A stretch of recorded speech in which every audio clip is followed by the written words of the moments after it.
Amiga.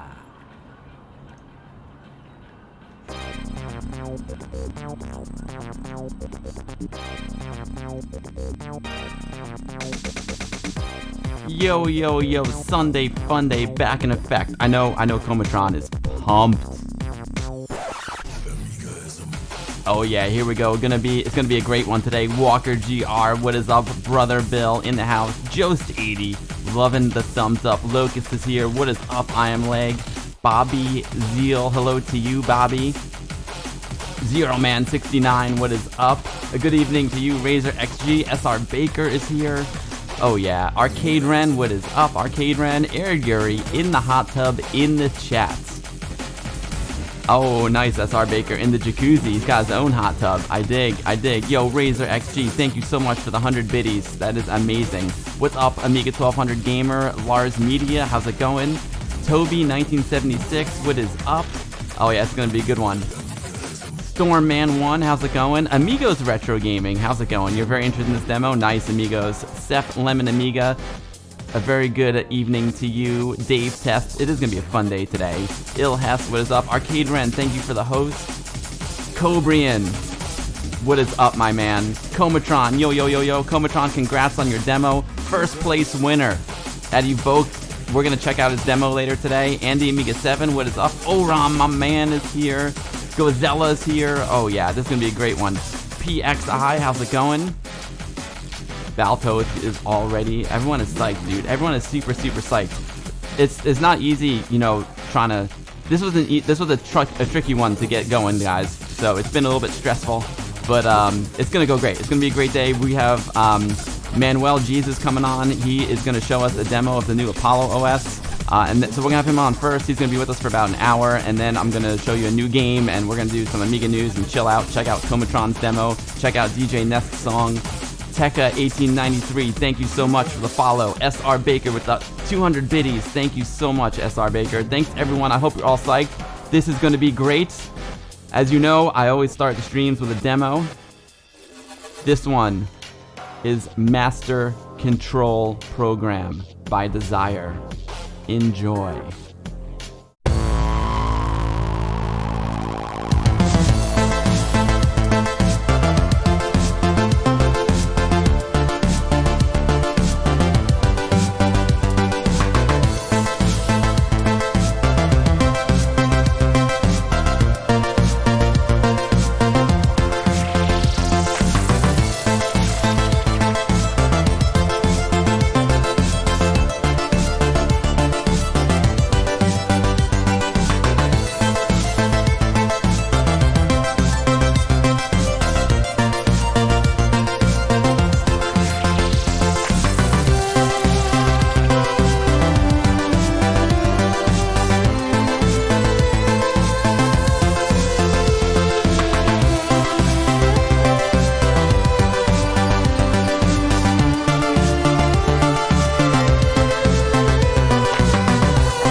Oh yeah, what is up, everyone? Happy Sunday fun day to you all. It's great to see everyone here. Wow, it's been a wild one. 3D Code Warrior, what's up? Yo, Tekka 1893. Thank you so much for the follow. Welcome to the stream. SR Baker, thank you so much for the biddies. Really appreciate that, buddy. Razor XG, thank you for the bits. Locust, thank you so much for a subscription. I appreciate that, Locust. Good morning to you. Locust is watching Amiga Bill ad-free. He gets awesome emojis, and he gets the amazing Amiga Bill goodie bag at the end of every stream. What is up, everyone? Guys, I've been working nights. You know, we gotta do that in the motion picture business. You know, when it's nighttime, we gotta shoot at night. So I've been working nights, so it's like I've been a little bit off, man. It's a little bit crazy. What's up, I am leg? It's been a little crazy. Sorry, the stream I don't know if you noticed, but I'm like a little bit frazzled, but we're good. We're good to go. Who else is here? Yeah, very impressive. Amigos and Retros Gaming. Amigos, dude, I'm loving it. Amigos, I love it. I love it. I'm loving my Amigathon poster. Only Amiga Bill makes it possible, it says. I don't know about that. I wouldn't agree with that. I wouldn't agree with that. Amigos make it possible too. Amigos make it possible too. Oh, man. You can't believe that would run anything less than a Vampire Code Vein. I have a feeling it would run on 060. I got a feeling. Purple Haze Maker, what is up? Yes, what's up? It's the one that was Assembly 2015, second place. What's up, Steps? Great to see you, Steps. 48K RAM, how's it going? Figgy 78, how's it going? Great to see everyone. Haha, Amiga 1200 Gamer. Yeah, I was making that PC Exterminator laser, exactly.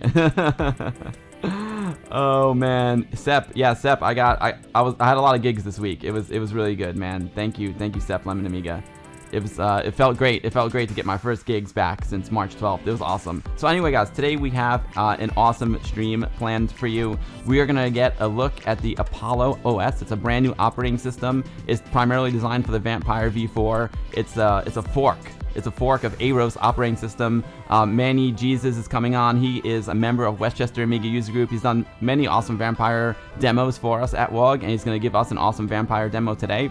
Fingers crossed all the tech works okay. And then Manny's going to be with us for about an hour, and then after that hour, I'll do like a tiny little bit of Amiga news. We'll hang out. We're going to watch Comatron's demo that won first place at Evoke this weekend. Huge congrats to you, Comatron. We'll listen to DJ Billy Nest's Amiga track that he uploaded to that he submitted to Evoke this weekend. So that's awesome. The Amigaville community had a very strong showing at Evoke. I'm really proud of you guys. So we'll check those out. What's up, Frodo? What's up, Hucky28? Oh, okay, Boat is here. That'd be cool if Aaron comes. Awesome, Amigos Retro Gaming. All right, guys. So like I said, today we have a very special guest. His name is Manuel Jesus. He's part of the Apollo team.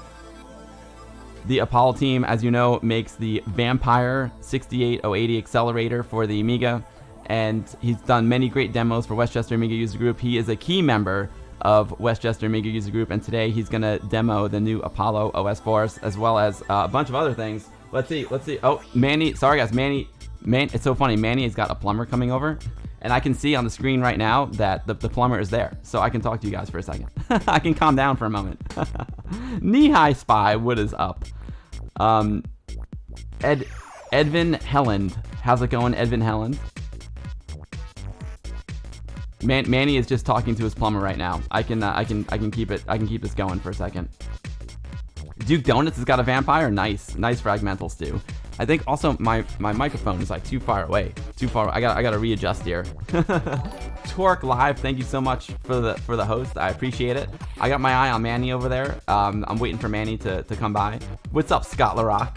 Like literally, like it was hard getting the stream going because Manny's gonna be talking with us like on video chat first, and then he's gonna switch over and do a screen share from the Vampire. So it's gonna be a lot of fun. But I know the plumber just showed up at his house, so I could do like a little Amiga news for a second.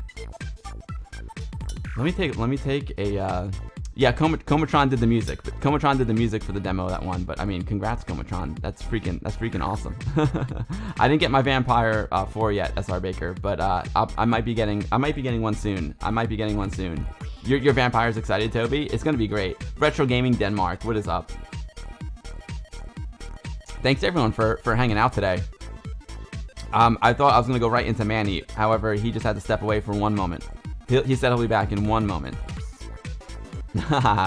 We'll see, 48K RAM. The retro computing is not an inexpensive hobby. What's up, Figgy? Yeah, I'm staying hydrated today. I got some Pellegrino water. Unfortunately, you know, I as you guys know, I got tested for COVID and I'm COVID negative. I had to do it for work. But I got, unfortunately, I'm Lyme disease positive. So I really haven't been feeling well lately. But I'm on the mends right now. I'm taking some really strong medication. So no alcohol, you know, during the medication. So I'm just rocking some Pellegrino. Oh, right on. No, Figgy, no, negative is good. No, I got no COVID. No, I'm COVID free, 100% COVID free, but I got the Lyme disease. So that the Lyme disease is no good. The COVID test is, you know, I was expecting the COVID test. I got the swab. I was expecting it to be like really unpleasant. It was fine. It was fine. I rocked it out.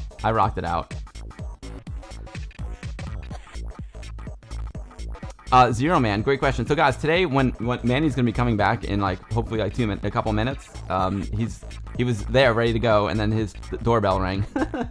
So he'll be right back in a second. It's real life, you know, real life. He'll be able to answer those questions. And if you have a question for me or for Manny, more likely, I can't answer any vampire questions. If you have a question for Manny, do @AmigaBill, and I will write your question down and I'll ask him. We'll do a Q&A with him. Brother Bill, maybe you can help with that. I'm gonna try and do it. Y'all, you're just joking. Figgy, got it. Lyme is really nasty. It's the one. It's terrible. Zero Man, what was your question? When are they starting to sell public?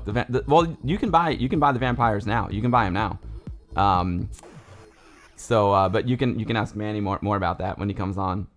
No, this is not medication. This is hydration. Yeah, eat less lime. Exactly, Retro Gaming Denmark. Nice, yes, bye. Dude, it's nasty. Whoa.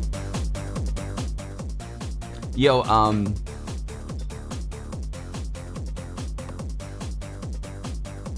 Indigo423, thank you so much for the follow. If you are new to my streams, I stream every Sunday here on Twitch. I stream Amiga stuff. I also run the Westchester Amiga user group. I got a YouTube channel I do with my buddy Anthony called The Guru Meditation. And on my streams, I like to play classic games. I like to play new games. I like to do Amiga news and just like hang out with the greatest people in the world. And I guess the thing I like most is having guests on the stream. And that's what I got for you today. Just waiting for Manny, my guest, to finish up with the plumber.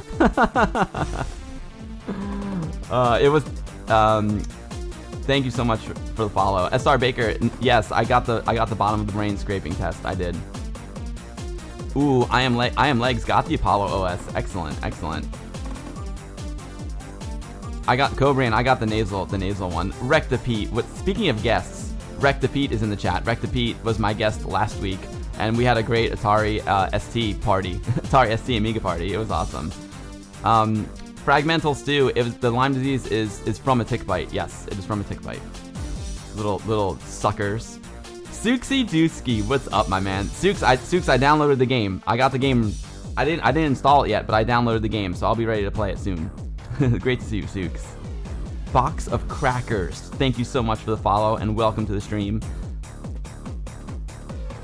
Be Loud has a Vampire V4 and it totally rocks. Oh yeah, I can't wait to see what it can do. I keep looking over at the screen over there to see if Manny comes back. This is Manny. This is Manny over here. Yeah, Razer XG. I got the nasal swab. They take basically a really long Q-tip and put it up your nose. I gotta be honest with you. Like I was scared for the test a little bit because I heard how bad it was. It wasn't that bad. So if anyone needs to get a nasal swab COVID test, don't sweat it too much. Oh, the woman who gave me the test, she's like a ninja, man. She went up there with the swab. It was over before I even knew it. It was over before. It's always like you worry about all this stuff, and then when it actually happens, you're like, oh, it wasn't that bad. Retro Gaming Denmark's been soldering all weekend. Nice. Lyme disease, like Sep Lemon Amiga. Lyme disease is named after Old Lyme, Connecticut, which is where they first discovered it. Old Lyme, Connecticut. Lyme, Connecticut. You did a nasal and a throat, Hucky? Oh man. Oh man. Hot. Kane Semi-Automatico. I mean, you know why I'm so energetic? It's just because I get so excited for these streams and I get so excited to see all my friends. I love it. I'm having a great time. So it just happens. I'm not this energetic all the time. Believe me. Especially when I'm like laying in bed and I can't move my head because my neck is so frozen due to the Lyme disease. An Amiga tick bite, right? Purple Haze. Vamp is a 78, still rocking an Amiga 1200 with an Invision ACA 1233, and nice. Yeah, it's, dude, I can feel it right now in my neck. It's like, it bites, man. It bites. So I'll tell you what we'll do. I'll tell you what we do here. While we're waiting for Manny, instead of me just doing the blah, blah, blah, even though I love talking to y'all, I can do my one little bit of Amiga news. Let me hide this.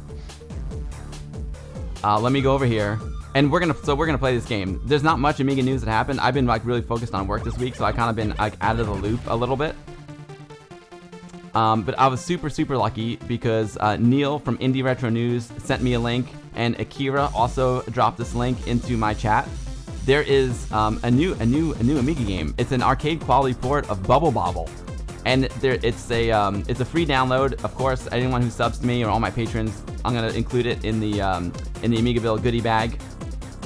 Let's take a look. Can I turn this on? There I am. Alright, there I am. Indie Retro News, Tiny Bobble, an arcade quality port of Bobble, is coming to the Amiga. One of the most played games of all time, Bobble has infuriated and thrilled us in equal measure on our home computers since its release around the year of 1987 to 99. Its appeal captures all age groups, and the fun is doubled with a brother, sister, or friend to play in two-player mode. And today, many of us with a Commodore Amiga might be excited with the news, as thanks to a heads up by Per Ola, we've been told that a remastered version will be coming to the Amiga called Tiny Bobble. I also want to thank Akira for dropping the news in my chat. There's a nice article about it on English Amiga Board. According to the creator known as Pink and logo artist Fade One, even though Bobble was already released for the Amiga, Tiny Bobble for the Amiga 500 OCS plus half meg fast will be as close to the arcade version as possible, with many improvements over the original that was released in the late 80s. Tiny Bobble at 50 frames per second instead of 25, 32 colors instead of 16, 150 items, a bigger screen height of 224 pixels, more sprite animations, a progress screen, an animated extended screen, and finally, multiple endings not using any asset or code from the original Amiga version. Nice. I'm going to drop the link. I'll drop the Indie Retro News link into the chat for you, and then we'll check it out on the English Amiga Board as well.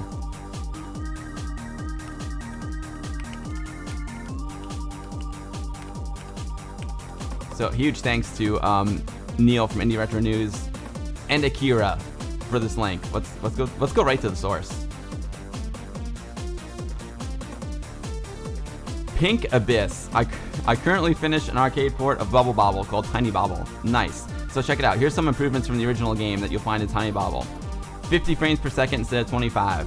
32 colors instead of 16. 150 items instead of 40-ish. Original screen height of 224 pixels. The original was only 200 pixels. The original Amiga version was only 200. I'm assuming that the arcade version was 224. Almost all sprite animations, a progress screen, animated extended screen, big score images, a single file, animated intro, animated boss fights. It was originally a still image, and multiple endings. The original Amiga version only had one ending. Very, very cool. So yeah, awesome. You can download here. They keep updating the beta like all the time, which is really, really cool. So this is August 15th. They drop beta 0.93, and they're asking for testers. So if you want to test it out, I can drop this post. I'll drop this post into the chat for you too.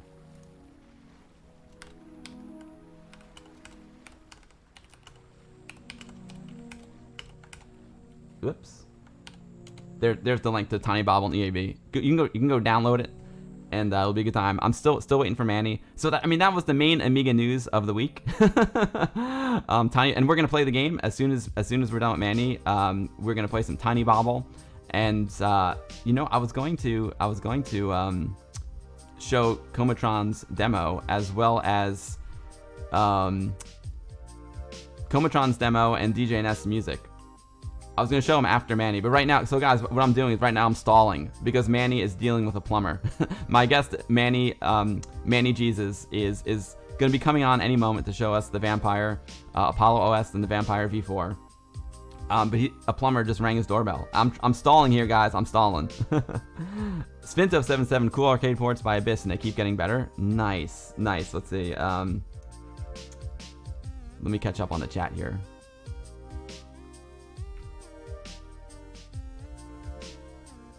Oh, this Lemon Amiga, check it out. Lemon Amiga has got the tiny bobble ready to go. Love me, Lemon Amiga. Do !lemon in the chat, and you can get your fresh squeezed Amiga goodness. You see, I'm waiting. Guys, see, I'm waiting for Manny. Manny ain't there. I'm waiting for him. He's not there yet, but he's coming. I'll tell you what. We can, since Comatron is here, Coma, can I show your demo?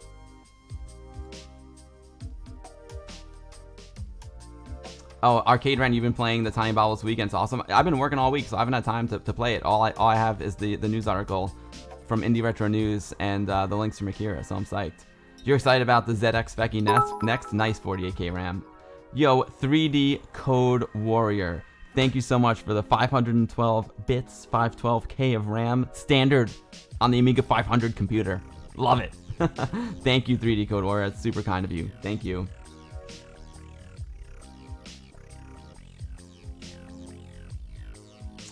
Retro Gaming Denmark. You can always get a... Which Kickstarter are you talking about there? Oh, Manny's here. I see Manny's here. Awesome. Yeah, it's gonna be great, guys. We're gonna play Tiny Bobble as soon as we get the demo from Manny. Oh yeah, what's up? So pi_xi, Michael Parent is going to be coming on my stream again, and I'm gonna be playing level 2 of Metro Siege. That's coming up the last weekend, the last Sunday in August. That's August 30th. So mark it on your calendar. It's gonna be a world's first exclusive level 2 Metro Siege with Michael Parent. It's gonna be awesome. And maybe Corey will come on too. We'll see. What's up, Duke Donuts? How's it going? SR Baker, do I put the guest on a different PC and then capture AV from that? Yes, I do, SR Baker. I do. That's exactly how I do it. It looks like Manny's ready, guys. It looks like Manny's ready. So what we're gonna do is we're gonna have Manny give us a demo. Then we're gonna play the Tiny Bobble. And then we're going to show Comatron's demo, and we're going to listen to DJ Nest's music, and then I don't know what we're going to do after that. We'll see how much time is left. All right, so ladies and gentlemen, I would like to introduce to you from the Apollo team. His name is Manuel Jesus. Not only is he the designer of the Vampire logo, he's a Vampire expert, but most importantly, he's a great friend and key member of the Westchester Amiga user group. Without further ado, I would like to, everyone please give Manny Jesus from Apollo Team a very, very warm welcome. What is up, Manny? How's it going, buddy? How's it going? Can you hear me? Oh yeah, I can hear you loud and clear. Sounding Good. Great. I'm finally on with Amiga Bill. I was just with Amiga Bill the plumber. Well, no, Bill the plumber, who showed up, of course, when Amiga Bill was doing the live stream, so I had to go down to the basement and help him with some stuff. But I'm free now. How's it going? Good? Oh, it's going great, Manny. Good. Thanks so much for coming on. This is super, super exciting. And of course, it's always great to see you and chat with you, Manny. Like I was telling the folks on the stream, we know each other in person. You're a key member of Westchester Amiga User Group. You've done some really, really great demos for us that I really appreciate. You gave us the original Vampire demo, which was amazing. And then you came back and gave us a Vampire version 4 demo. And I got a hunch. So today is kind of like the third installment in the trilogy, but it definitely won't be the last demo on Guru Meditation either. We're gonna do another one. But welcome, Manny. Thanks. Pleasure to be here. Thank you so much for having us here. Yeah, I mean normally we do these live. Yeah, I drive up to your area, your neck of the woods, and I bring my car full of gear, and we do this. Unfortunately, and the last time we did it at your parents' place, it was amazing. Bill's got some awesome parents. So nice, lovely mom, great dad, and we just had the best time showcasing all our wares. And we actually had at that show, we had the Vampire 4, and we had it hooked up. And that was a great day because everybody just kind of got to drop in, some barbecue type atmosphere, and everybody got to play the actual Vampire 4 and see where it was back then, where AGA and everything was starting to come together. So one of the things we learned. Gunnar learned when we started to try and get the Vampire out and get it sold, dealers were very interested. But the thing that come up was that they only wanted to sell it with Amiga OS installed, right? So that's great, but the thing is, they didn't want us to do it with Apollo OS, or back then it was Eros, right? Because everybody, just so everybody, if you're not clear on what Apollo OS actually is, Actually, Manny, it's one just second before we start. yeah. Some people who are watching might not even know what a vampire is. So let's start at the very, very Okay, basics. so Like, yeah, let's talk tell them. about Let's tell them what a vampire is. Of course, this is an Amiga so channel. yeah, We're talking about if Amiga, and vampire is one of the coolest like new things in the Amiga community. So take it away, Manny. What's the vampire? so if your audience is a retro audience, I'm sure everyone understands the Commodore 64, right? What that is. But if you were like me as a kid, you had the Commodore 64, but what you really wanted was an Amiga, right? Everybody lusted after the Amiga, and so that kind of ran its course. But what Vampire is, it's an accelerator that you plug into your Amiga. So the Vampire, the Amiga range used a 68K range of processors. That roadmap kind of stopped when PowerPC took over. And one of the concepts of Vampire is, what if? It's kind of this what if type thing. What if things hadn't stopped and development would have continued on that processor range? Where would they have gone? So really, the exploration of the Vampire is a creation of a hybrid processor that takes all the instruction sets from pretty much every 68K processor and puts them all in one processor and gives it additional instructions from the 080 chipset. In addition to that, some multimedia instructions are added, similar to what you found in the late 90s with the MMX instruction set. The Vampire implementation of that is called AMMX.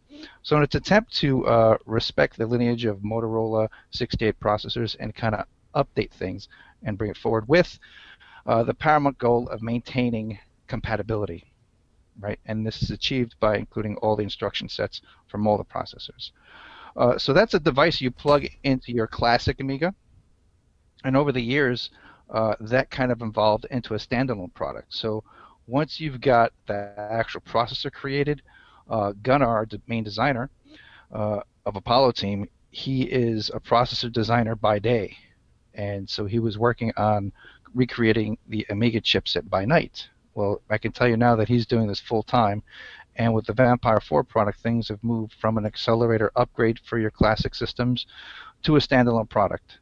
So it's a very small board, and you basically plug it in. You plug in a CF card with an OS, and it starts straight up. So it's kind of like the next. Let's say this. I think it's a controversial statement, but it's the Amiga 5000 that never came out without the slots. So yeah, it's a lot of fun. It's been shipping, for a couple of years now, and yeah, Gunner's on this full time.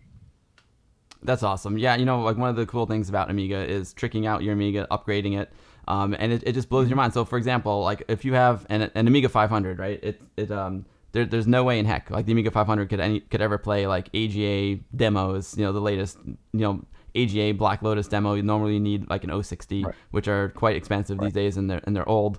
But instead you can get this Vampire, and it really breathes a lot of life into the Amiga. It's really quite an amazing piece of equipment. It's just so cool. Like I always say, it's so cool that people today are making new games for the Amiga as well as making new hardware. I like all the new hardware. The Vampire, I think the Vampire is awesome. I love it. It's not for everyone, but I'm just happy that but we have all this whole variety of all these different people making new hardware. It just keeps the Amiga alive, because at the end of the day, we're all just Amiga fans. And we want to have fun with our machines, Yeah, so they're available for the 500, the 600, and the 1200. With, of course, the Vampire 1200 being my current favorite. It's a tie between the Vampire 1200 and the V4 standalone. So the Vampire 1200 acts as an accelerator only. That does not have any re-implementation of any of the graphics chips, because the 1200 range was one of the later offerings from Commodore. So it's really just using the Vampire as an accelerator there. And so we tried to, continuously create something for everyone, with the V4 being the top of the line product there, where you get your standalone experience. Right, so you can get a Vampire V4 to put in your machine, or you can get a Vampire V4 standalone if you don't want to touch your original Amiga. Well, initially, when I demoed with you back in the day, so long, 2 years ago, it was at the first phase of bring up where we tethered it to a 500, and that's the state you saw it in. But since then, we realized, well, if we have the V4 for 500, who's going to want to continue with the V2 range for the 500, which was matched business. So it was decided to make the V4 a standalone. So what you saw at that point in time was a test bed for the V4. We were in the earlier stages of bring up. And yeah, so since then, V4 is now exclusively a standalone product. It's no longer an accelerator. Got you it. get the current version, it's got the board actually has the PCB art for the pins, but the pins aren't actually soldered in. Got it. So what's the difference between the Vampire V4 Standalone and the Vampire 1200? So between the V4 is a standalone product. So in that product offering, it actually has a full implementation of the AGA chipset and all the innards that make an Amiga 1200 or 4000 run properly. So when you buy that package, you get everything you need to get to go. You've got the hardware, you've got a robust or ever increasingly robust software solution in the form of AROS Apollo OS. So we tried to produce a pleasant out-of-box experience. Compared to the Vampire 1200, that is the ultimate upgrade, right? I know that you're doing an ultimate upgrade series, Yes. and so that's probably, I think, one of the best upgrades out there. In that the Vampire, well, the Amiga 1200 in itself was this great little package. It's that wedge-shaped keyboard Commodore 64 type unit, but it had the then flagship chipset from Commodore. And what they've done is they created the accelerator, basically nothing more than the 68080 core implemented into the FPGA. It's got an SD card. It's got an IDE on the actual Vampire card. With the latest core offering, you can run dual IDE, so you're allowed to access both the motherboard IDE and the onboard accelerator card IDE. Standard throughput on that is about approaching 12 megs per second of drive speed. So yeah, it's a very good, and it's also got these SPI connectors that allow you to do things like Ethernet and all kinds of modern day amenities that you'd want to have on an accelerator product. So in a nutshell, the Vampire 1200 is like one of the ultimate accelerators you could think of for the 1200, and the V4 takes that a bit further and makes a standalone offering that you could run as a computer. You could put it in, it actually comes with a case. They tried to design it such that, a Mac Mini style case, very simple case. But it's since been adapted such that, like, I'm working on, I have a Stephen Jones wonderful case, so I'm working on getting mine in there. And there's a couple of people who've actually rolled their own case designs. So it's designed to be fun and easy to maintain and fun and easy to implement right out of the box, or if you want to put it into a proper desktop case, you can do that as well. That's awesome. That's so cool. So you have a lot of options, whether you want to put a Vampire in your 500, 600, 1200, or your current Amiga, or you want to get the V4 standalone. I see, a lot of folks are asking, like, where can I get these Vampires? Are they available, and how much do they cost? I will give you the links, but if you go to apolloaccelerators.com, Mm-hmm. or there's links for the V2 range, and if you go to apollo-core.com, that's where you can order the V4. So right now, if you have to, the key thing to understand with the entire Vampire range or the Apollo team is that we're just people. It's not as if we're not Commodore or anything like that, or anybody. We're just people who are enthusiasts in this, and so this started with Majda back in the day when he did his Vampire 1 product, which is based on an open source core, and that was then transferred into Vampire 2. So Majda handles the Vampire 2 range, and then Gunnar handles the Vampire 4 range. And you have a group of volunteer testers, passionate folks to kind of do this in their spare time. I mean, the stuff I do it after work, or I do it on the bus. I have a pretty long commute to work, so I have a proper phone, a proper laptop, so I do it in between everything else, right? Yeah, so it really is a labor of love for many of us. Yeah, I think that's kind of the common theme between not all, but like pretty much most of the Amiga folks. So I have come on these streams and who are making stuff for the Amiga community. It's all everyone who makes the stuff is just a huge Amiga fan, and they just want to see cool stuff for their Amigas because they love it. Whether you're making a new game or making new hardware for the Amiga, most of the folks they may be professional, outside of Amiga. Like you said, Gunnar is a professional chip designer, but making the Vampire he did it out of love for the Amiga. And that's the way a lot of these, that's the way the community is going. And that's the way it's driven. And it's so cool that we have so many like super smart, talented, and motivated people in the community. It's awesome. If anyone in the chat has a question for Manny, please do @AmigaBill so I can see the question and I'll ask Manny the question for you. I don't know maybe if you want to do like a Q&A at the end, Manny, or I can just kind of ask you as we go along. I guess I'll look at the question and determine it. Maybe I'll get an interactive thing. Might be kind of cool. The one question I just saw real quick is what kind of payments does Apollo accept if you want to buy the Vampire? I believe it's PayPal. So any transactions I've ever done is PayPal. Excellent. And so the Vampire V4 standalone is available now. Is that correct? Yeah, all those products are available now. You have to understand, in the case of the Vampire 1200, and what Matt is doing on his end of the world. He's in Eastern Europe, and that part of the world, there's some supply chain problems right now. Shipping is not too bad. I usually get stuff from him in a couple of weeks. But you got to understand, you got to allocate the time. So you're talking about 6 to 8 weeks, 4 to 8 weeks. Some folks in Europe tend to get it quicker. So just you got to budget in the time. I mean, and a lot of these companies are like that, right? So if they're not doing the 4 to 8 week ship time, they do limited production runs. So you wait months for like a batch of 500 to come out, and they sell out instantly. So folks need to understand that this is not even what you call specialty market. This is cottage industry hobbyist market. But the reason this works is because you know you sell these small amounts, and that all adds up. So that's how Gunner is able to now make this his full-time business to do this sort of stuff.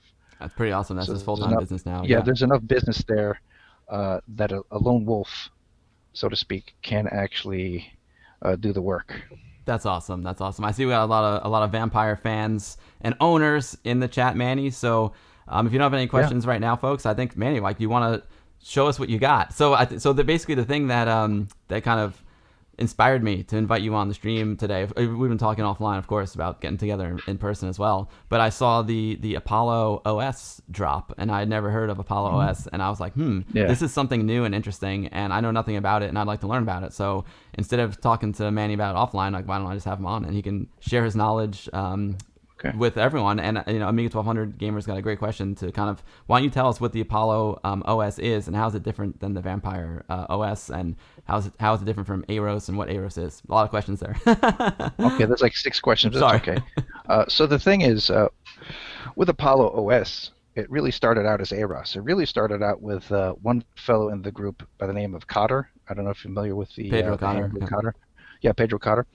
So he was a big Amithalon fan, and anytime you'd see him working, he'd have Amithalon in the background, and then that kind of blossomed into tinkering with Aros. What is it? Let me see, I get Aros running on Vampire. So he started to play with that, and that was a process he did on his own of just seeing what drivers work, what combinations of software will actually survive a bring-up on Apollo hardware, Vampire hardware. So that evolved over time. Eventually, that actually became his kind of, he rolled his own Aros breakdown or distribution, and it actually became kind of useful, and that kind of blossomed into Aros Caffeine. And back then, the color scheme was brown, because get it, brown coffee. Caffeine, sure. But I kind of, when I started looking at it graphically, I said, at first glance, this looks like UPS OS because it's brown. So it's like in an alternate reality, or if you ever go behind the UPS shipping counter, this looks like the OS that they'd be running because everything was brown. So we decided to do some color changes, and of course, had some Aros folks come on board, but because of life happenings, they weren't able to contribute the way we would have liked. And so when you talk about Apollo OS, what it really is, it's a fork of the original Aros. Right, so Aros. If folks are watching, they don't know what Aros is. Aros stands for originally it was called Amiga Replacement Operating System, or Amiga Research Operating System.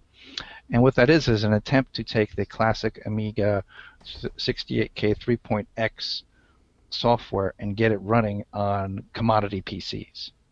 And it was actually quite successful. There's a lot of over the past 20 years, there's been tons of contributors to it. And such a great community effort. You even had folks that were, actually tried to ship product based off of Intel-based hardware running Aros. Folks like Stephen Jones, who actually put his own dime to pay for drivers and such. So it's not like we're coming in and saying, okay, we created this from scratch. No, we're acknowledging the fact that there's a lot of batons have been passed over the years. And at this stage in the game, we're kind of picking up the work that's been done on Aros and seeing what can be done to actually bring it back to the 68K range of processors, right? So the goal is to make a Aros operating system, Amiga 68K replacement operating system, that'll run as fast as possible on 68K hardware. Of course, starting first with Vampire, but the way this open source movement works is, and it's a pretty amazing thing to see, we have our Discord channel, and we will drop various iterations of Apollo OS, and folks will download the code. They'll compile it themselves. They'll kind of take some of the C code that was originally done for the PC and they'll recompile stuff or redo stuff or correct some errors they might find on the C code for the Amiga 68K implementation. So it's kind of blossoming into a very nice community effort. And that, to us, that's perfect. It's the type of perfection that we want to be connected to as a team. So in this paradigm, it's really the programmers and the coders who get to decide what gets done, right? And our goal right now is to get it running well. There's been some sort of controversy over it as to how much would actually be ported to the 080 instruction set. But right now, from what I'm seeing, it's all pretty much 68K stuff. There's a lot of things that were implemented in Eros, and I could get some flack by saying a lot of it was bloated.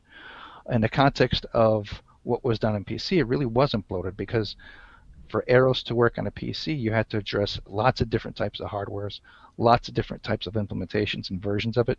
So you really needed a huge code base to bring up graphics calls or sound calls. On the Amiga, it's much simpler, right? We're narrowing our focus on the amount of hardware that needs to be addressed or communicated with, and so you can get rid of a lot of the bloat, right? So a large amount of the work has just been cutting what you don't need. And it's amazing once you start cutting what you don't need, things start to get a bit smoother. And just over the past few days, just the graphic speed has been improved with our internal build. Graphic speed has been improved 100%, and there's continuous improvements being done by the team just by attacking or going after low-hanging fruit, things that are easy to fix, things that are easy to just get rid of. And the state you're going to see what I have today is a result of that sort of time and effort. Excellent. And, Is it so? yeah. Is it that's that's amazing, and it makes a lot of sense that you're taking this Eros and streamlining it just so you're focused on Vampire V4 with it, and it's so cool. It's open source, so you have all these community members contributing to it and helping. So it's a team effort. Is Apollo OS upstreaming to Eros to help with the whole community? Yeah. So any work that's done on the Apollo OS implementation through GitHub, all that work is shared with the community. So like I said before, the power is in the hands of the programmers. If there are any programming heavy hitters out there that they wanted to take any of the 68 code that exists now and optimize it, say, for lower end processors, you could certainly do that, but you got to put your money, your time and effort where your mouth is, right? It's not just going, you should do this, you should do that. That's all fine and dandy. But I love this method of working because it's the folks who can code that make the decisions. Right. And getting back to, folks always have asked me personally on Facebook, why are you guys even doing this? Well, the thing is, when Vampire was rolled out, the folks that are deploying the two Amiga operating systems right now, so you basically have, if you're talking about forks, you have two forks of Amiga 68K OS 3.x operating system. You have a build from Cluanto and you have a build from Hyperion. We love them both. I mean, obviously, we're the biggest fanatics of anything related to Amiga 3.x, and we wish those guys the best. But it's been a year now since everybody met up at a meeting in Europe, and everything was supposed to be resolved. Nothing's been resolved. So, we kind of have to move on. And we love those guys. They're awesome. Everybody hopes that situation gets resolved for what's best for both them and their business concerns and the community. But if it doesn't, we have an alternative, and that is Apollo OS. And so when we went to dealers, Gunnar went to dealers, and one of the stipulations there was, well, we want to sell Vampires, but it has to be with Amiga OS 3.x. And so we have Eros. We can get around all the potential legal headaches if we just sell it with Eros. And the feedback from some of the dealers was, Eros isn't further along. We can't sell any systems if Eros is bundled. And that sort of attitude only made us redouble our efforts to try and make Eros the premier 68K free OS solution that if you're someone who's selling any sort of a product and you just want to, but saying accelerator, accelerators can come with ROM chips now, right? You could take the work we're doing, theoretically, take it, reshuffle it, make a ROM that ships with your accelerator, and an OS that ships with your accelerator, right? And have your own thing. That's 100% your own thing. And then if you want to, as a user, it's a free market, you could then get from wherever you want, whether it's Hyperion or Cluanto, you could take your pre-existing ROM and roll your own build of Apollo OS or Amiga 3S. So things have changed pretty much with how we actually use these systems. Back in the day in the 90s, you needed a big, tough hard drive And that hard drive, once I don't know about you, but once I got those hard drives working back in the day, I was not unplugging them. I was blessing them, putting holy water on them, crossing my fingers, and I never wanted to touch them again, especially skizzy stuff. Fast forward to today, everything's on an SD and a CF card, and what I like doing, it was since I really got back into the scene, is doing my own custom Amiga OS 3 build, doing an Amiga kit build, doing an Apollo OS build, going to getting one of those Amiga sys distributions and putting nothing but HD load stuff on there. So these are it's a really different way of working. So it makes it very easy to kind of use this interchangeability of operating systems and ROMs that we really didn't have back in the day. That really extends the usefulness of a system like V4 or an accelerator like the Vampire 2 range. Yeah, it's so true. I mean, that's what we all want. That's nice well wishes for Clanto and Hyperion. All like we're Amiga fans, and all we want are cool toys to play with. And so it's really cool that now we have a new option, with Apollo OS. Let me ask. There's a lot of questions in the chat, so let me get to those. Like once we're kind of in that mode. I can answer all the questions. Cool. Duke Donuts is asking, what's the expected? This is a great question. What's the compatibility of the Vampire 4 standalone? On an old Amiga OS workbench with software games of the era, and would it be better or worse with the Apollo OS? The thing is with WHD load, even my own findings, right? I tend to try and get the newest version of HD load and use that. I run into the problems when I start to use I'll have a CF card with like a 2007 HD load, and I try and plug it into Vampire, it just doesn't work. So my recommendations to anyone that's playing around with Vampire is to use the newest WHD load and the newest OS you can find. Once you start going, in my experience, if you get a plain vanilla 3.1 install or a plain vanilla 3.9 install with all the hot fixes, it works just fine. Right? So it is backwards. I think Duke is asking, is it backwards compatible? It's backwards compatible. So you can play the games. You can load up your Ad Pro. You can do all stuff with the Vampire 4 standalone. It doesn't have a floppy drive, but if you have ADFs, it'll work. Okay. Cool. With the Apollo OS, because it's actually, you're going to see today, it's in development.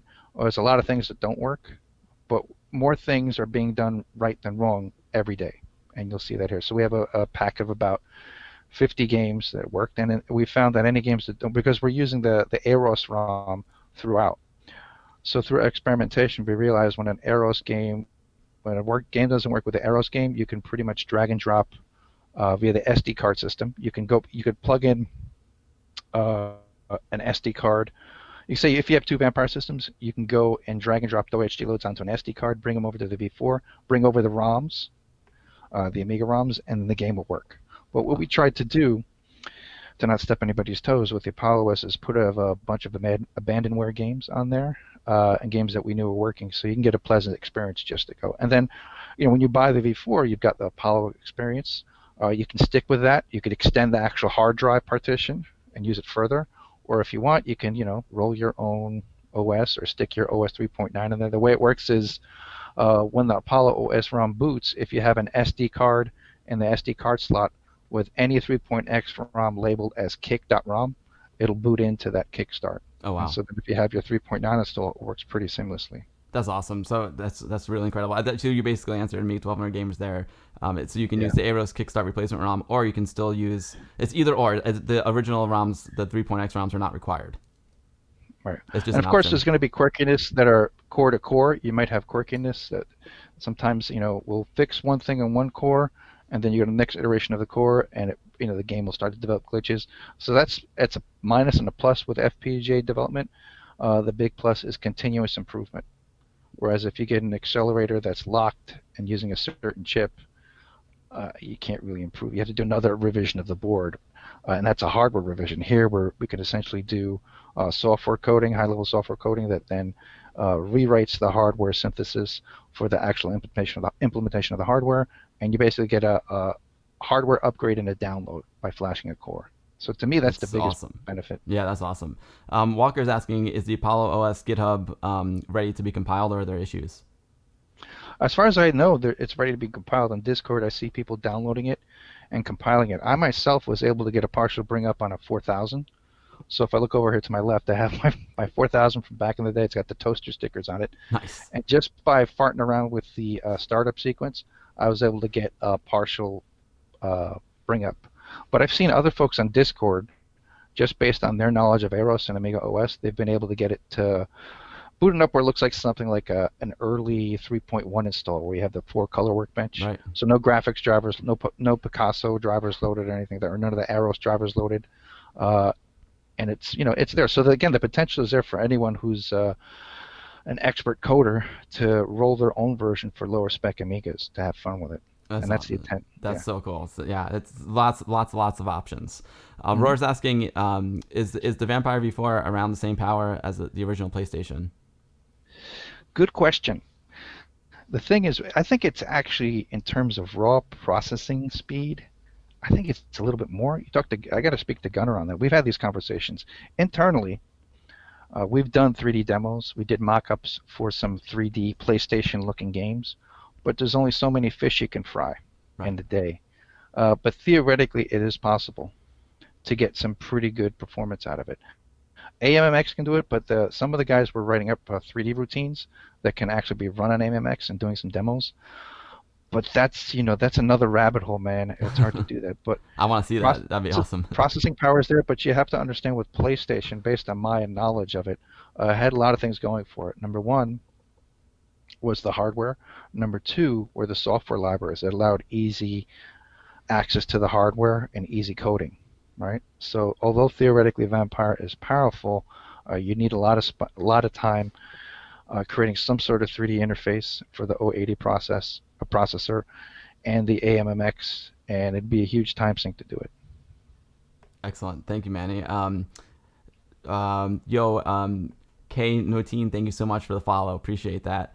A lot of people are saying Aros Apollo S might be the future of Amiga OS. Retrobench is saying that. It could very well be. So Oram's got a great question. If you use a Vampire accelerator with an Amiga, is that faster than the standalone Vampire or about the same? It's a little bit slower, actually. So the Vampire 4 uses a higher class FPGA from the same family of FPGAs as the Vampire 2 range. Mm-hmm. But the intent with creating the V4 was to kind of do an upgrade. And so it's using it's got basically what we have gates or LUs. Depending on the manufacturer, they call it different things. But it's basically got what we call transistors, if you think of it in that way, a simpler term. It's got more transistors to recreate the original hardware on the V4. And that allows us to do a couple of things. You can actually put more hardware on there, and you can run it at a higher clock. That's awesome. I want one. You're selling me one here, Manny. Yeah, SR Baker is a good idea. I'll try and I'll look at the replay and I'll circle back with Manny. Yo, Bossy Yeah. FM, thank you for the follow, and Yeah, if you Kalamati, guys, thank you for the follow. Go ahead. yeah, if you guys want to look at my YouTube channel, my name, Manuel Jesus, look for me on YouTube. I've got it since 2016.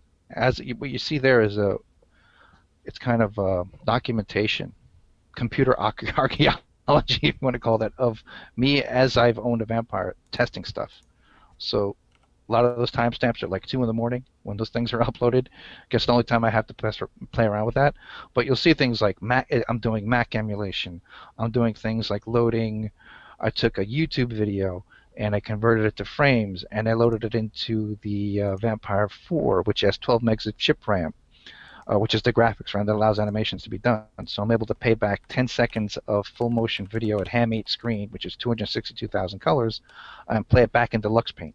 You'll see Mac emulation throughout the year. So Mac OS 8, you see games that were never released on the Commodore platforms because Mac was positioned as a high-end platform. It got some of those ports. You see those ports running on the Vampire using various emulators. You'll see ports of things like Neo Geo games, right? So a lot of work on our team members was done doing Neo Geo ports. A lot of our guys do ports of popular PC games which become open source. So you see kind of a history of the progression of the whole thing. That's awesome. I'm gonna go over to this is Manny's channel over here. Looks sweet, Manny. Nice. Lots of lots of cool videos. I remember playing the Neo Geo games when you demoed it at WOG. That was Yeah. that was a lot of fun. Yeah, that was. That was cool. Oh yeah, right on, Oram. Yeah, so many projects, right? Hucky's asking if there's any news on the Gold 3 core, and then let's get into the demo. So right now the focus is on Apollo OS and getting V4 up to speed. So V4, I think it's going to tell you better about this, but from what I'm seeing, it's about 95% there. So after all that's done, that the aim was to at some point get uh, gold on Vampire 2 hardware again. I don't know what the deadline is on that. Right now we're focused on the Apollo OS and getting that synergy between that and the V4 hardware going. But yeah, Gold 3 isn't dead. It's just one of those things we got to figure out how we're going to position it in a timeline. But if you want to play, there's a Gold Alpha core playing around, and so that works quite well. I've actually still in my 500 every once in a while. And that's the cool thing. That's what people don't realize is like, well, there's Gold 3 hasn't been released for Apollo Vampire's V2 range, so I shan't ever download it. It's like, guys, it's not like you're buying a card with AGA chips on it and you plug it in, you can't do anything else. You can flash whatever core you want. So, for example, today's a Sunday, right? You might be in an AGA frame of mind, so you will flash the AGA core, even if it's alpha stage.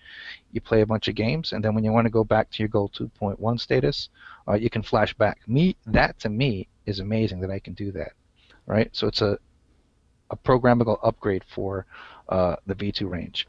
So yeah, that's where the current Gold 3 status is. Yeah, I love being able to flash the cores in the. I mean, you saw that. Yeah, it was awesome. I love being able to flash the cores in the FPGAs. Like for example, I've got my Mister right here that I got from RetroBench.com, and I absolutely love it. I can switch from Amiga.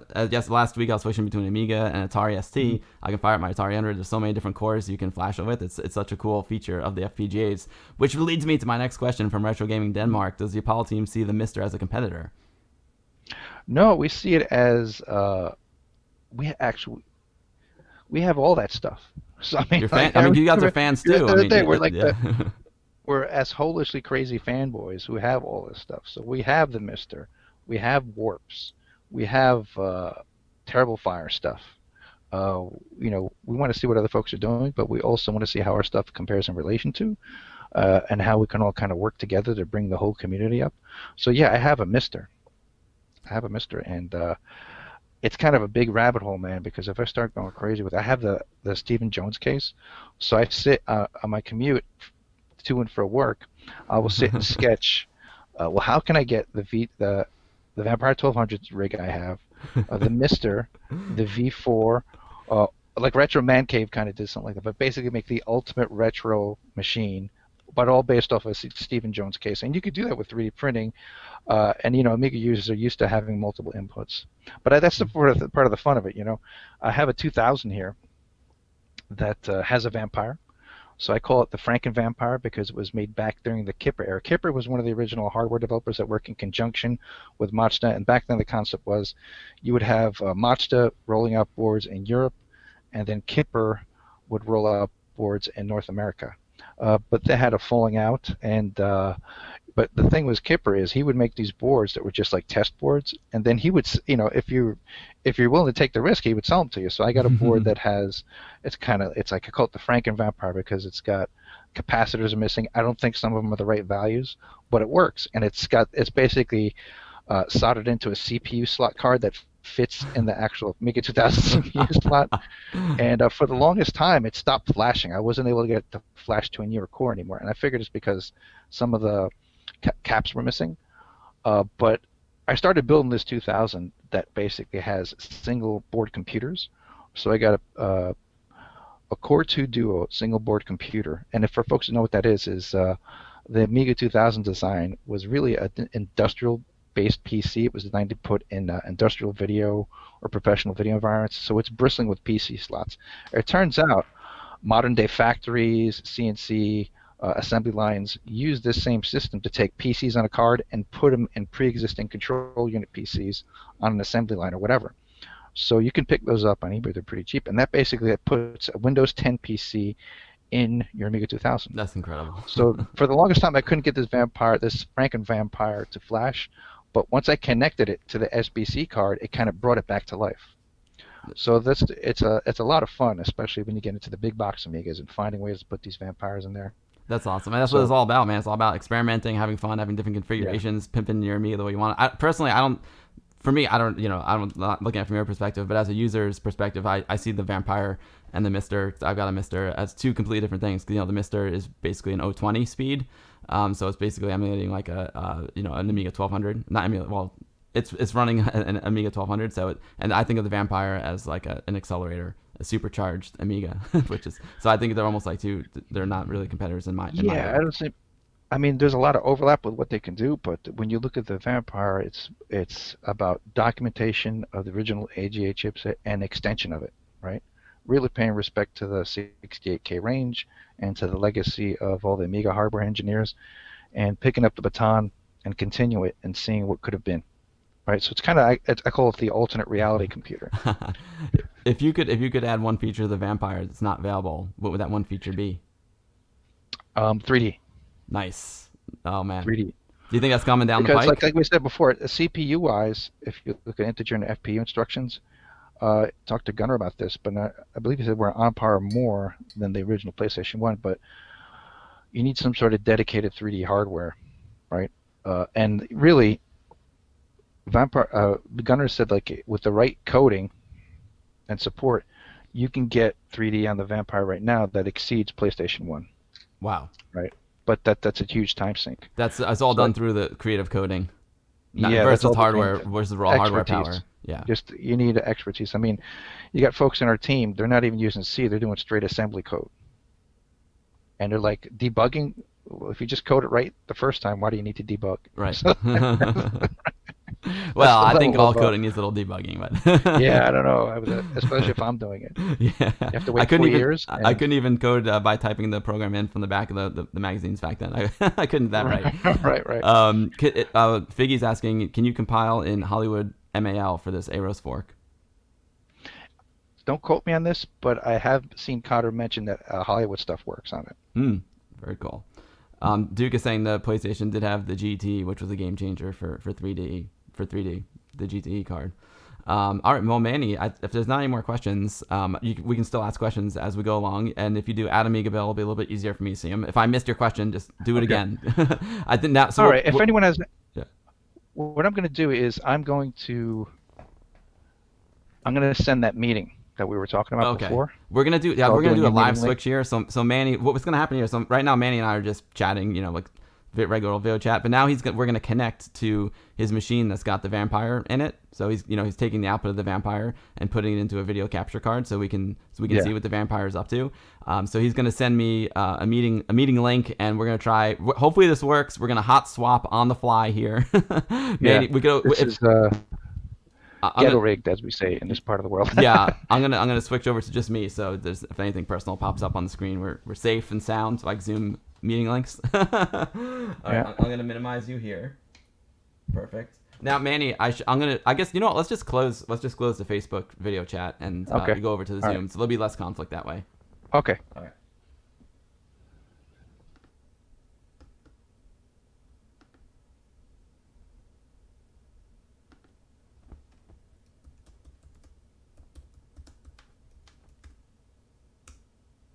All right, cool. Oh man. Oh, no worries, Duke. Awesome, Duke. Thanks for hanging out today, Duke. It's a pleasure to have you here. Thank you, Duke. I appreciate it. It's gonna be real good. So I'm just waiting for a link from Manny, and he's got to switch his headset over, and he's gonna connect to his other computer, which is gonna be able to do the demo of the Vampire. So it's really, really cool. Zero Man, dude, I hear you. 04Man69, I know. It's we're switching over to another chat service now. We tried 4 of them. I hope you're all enjoying it. Again, if you have any questions for Manny, if you can do at Amiga Bill in the chat, I got a better chance of seeing it. And if I miss your question, it's just because I'm silly Billy. In the meantime, we can listen to some Ace Man. Oh yeah. Enjoy the Ace Man while Manny's firing up his Amiga Stream computer. I hope you're all enjoying it so far. I guess it was good to get some of the Q&A out of the way at the beginning, just kind of feeling the flow of the way things are going. Dude, I'm psyched. I don't know. So like the question, what I'm thinking about is, would I go like Vampire 1200, or do I go standalone? I think I go standalone. I think I'm going standalone. Standalone seems like a good one for me. You're enjoying it. Thanks, Viggy. Yo, what's up, Smash80? Great to see you. Yeah, Jost80. I'll let Manny answer that question for you. Don't let me forget. But I did ask him that question, and apparently, like, it's not officially, but people have done it. Joe is asking if Apollo OS will run on non-Vampire Amigas, and Manny was saying people have, like, unofficially been able to do it, but they're really focusing just on the Vampire V4. But I can let him answer that question more intelligently. Yo, SR Baker, thank you so much for the cheer. I appreciate SR Baker. Thank you for the support, dude. Where's can I see SR Baker here? There he is. There's SR Baker up there in the upper right corner of my screen. Oh man. Oh, what's up, Riot Retro? I can't wait to get the mug. Thank you. Yo, Razor XG, thank you for the biddies. I appreciate it. Yeah, exactly, Be Loud. And, you know, I got a nice case I can put in. So Manny was talking about the Checkmate 1500 case. That's Stephen Jones's case, which is awesome. And he's packing his in. I got a few options for the Vampire V4 standalone. And, you know, I did order the Warp 1260. I sent him my 060. So I'll probably put the Warp in this 1200 here. And then get a Vampire V4 standalone, you know. Oh, we got the link, everyone. We got the link. Perfect timing for the stream. So many people got interested in FPJ with Mr. and ZX next. Nice. Oh, I'm loving the Mr. so far.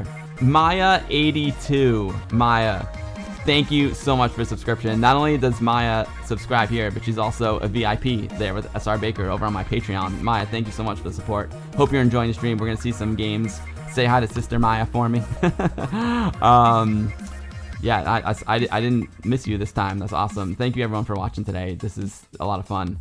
I'm going to attempt to reconnect to Manny now. Thank you, Ace Man, for the music. After we get the demo from Manny, we're gonna play Tiny Bobble game, and we're gonna check out Comatron's demo, the music he made, as well as the music from DJ Nest. All right, let's try this. Here we go.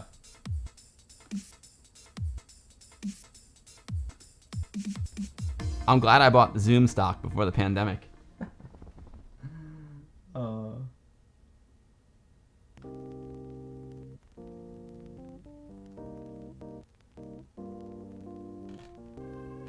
I'm joining the meeting.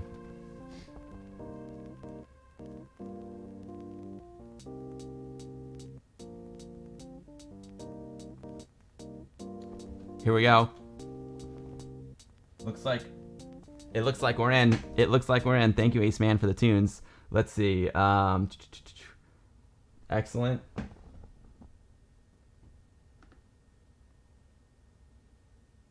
All right. Yo. Hey, there he is. Going? What's up, Manny? Now we're over. Can you hear me? We're over here now.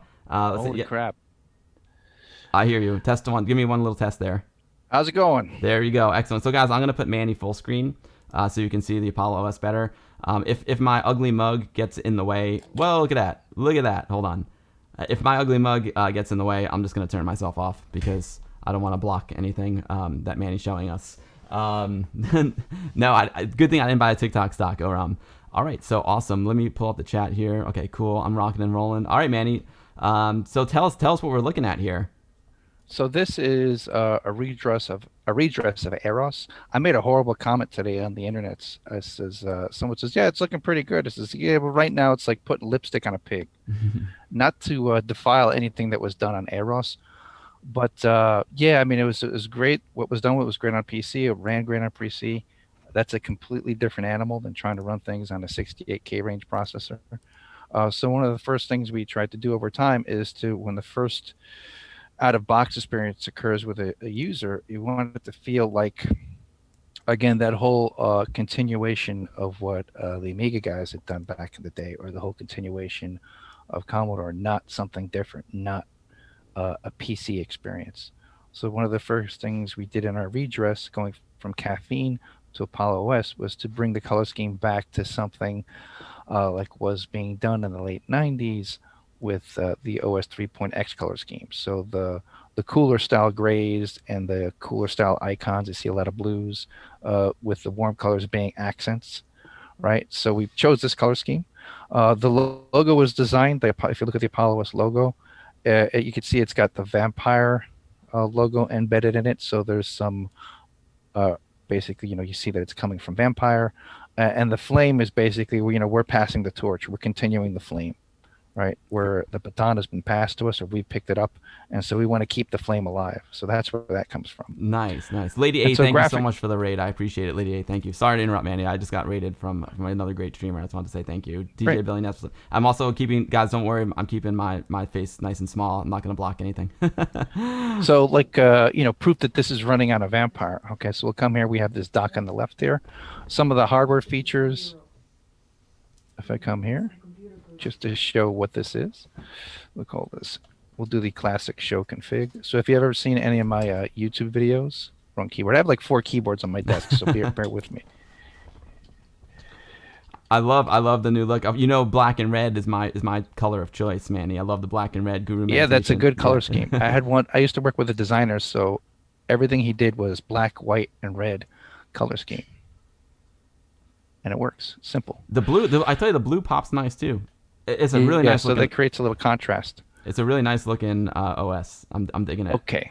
And all that work is done by Cotter. So he kind of sits there with Zune. Zune is the graphical look and feel setup that's used to drive the appearance of the OS. It's quite a bit of work to actually go and change things, and he's been working on all that. In addition to just seeing what software works with Arrows and what doesn't, playing around with the drivers. So you see here, the processor shows up as a 68080. So how to read this. Revision is always going to be 0, and then X12 is the indicator that we use, kind of like a PC type clock indicator, but X12 means the original 8-speed megahertz clock times 12. That's how that's derived. Okay, and AMMX hyperthreading, and all the different RAM blanks that you see here. And then if I type in avail, right, Manny, anytime we'll I run on a go, Vampire V2. what's going on with it? No, we'll just run on a Vampire V2 yet. Yeah, actually, I have it running. I actually ran it on my 1200. Oh wow. So it works okay. Yeah. So Your Vampire let's see here. 1200, that is. Yeah, Vampire 12. I haven't tried it on the 500. I think Cotter has. So I go to Avail. You can see the amount of RAM here. So it's basically 12 megs chip RAM. That's And, insane. That's crazy. Some of the RAM Oh, is used by the graphics drivers. So 512 fast RAM. that's all. So Manny, so right now you're running this on a Vampire V4 standalone, and Yeah. so I assume we're looking at HDMI output. Yeah, so the HDMI, when you look at any of my videos, I have the Vampire routed to a SCART switcher. So for those of you who don't know, in the United States, we didn't have SCART. SCART is typically referred to as Euro connector. It was basically free RGB on any TV you purchased. Whereas here in the United States, back in the day, you had to purchase a high-end VGA monitor if you wanted flicker-free RGB video or whatever blend of monitor was sold with your computer. The Europeans, in that regard, had it better. They had the VAT. We didn't have VAT, but they had the VAT in exchange for that. They got the SCART connector, which is good. So I have a SCART connector HDMI scaler. I have the V4 plugged into that. And then I have the output from the SCART connector into an AverMedia capture card. So over the years, they've made dozens of different capture cards. It's one of those. And that allows you, when you do that, it allows you to pipe out the video feed to any sort of streaming software like we're doing here. Okay. That's awesome. Some other stuff we have here. So it has one of the cool things about Arrows, due to the donations and contributions over the years, is you have a free Ethernet stack. And Picasso, you don't have to use Picasso, it has a free graphics driver. So all that work that was done on the PC, we've been able to directly benefit into the 68K implementation and give us all these extra free amenities that you typically get. So I will start. Do I have the Ethernet plugged in? Yes. I will start and hide my IP. So it's starting up the internet connection. So right now, right out of the box, you can connect standalone Vampire. You don't have to go through the painless configuration or painful configuration. It's a painless configuration. So it's you just basically when you do a first run, and some of the installs that I've used, it asks you what devices you're using, but all that's been pre-configured on a V4. That's awesome. Okay, so if I come here, we have, let's see what browser I can use. Good old AWeb. Yeah, good old AWeb. So, you can go to Apollo Core. Okay, you can go to products.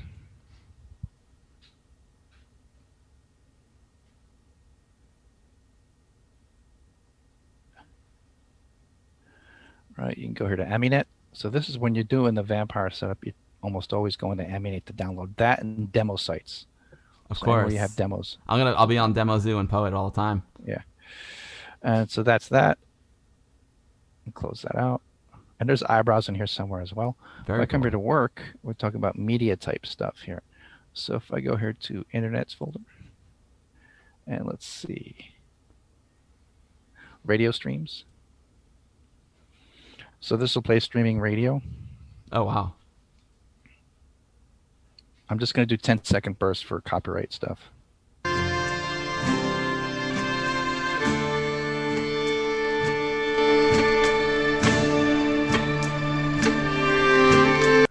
I'll close that out.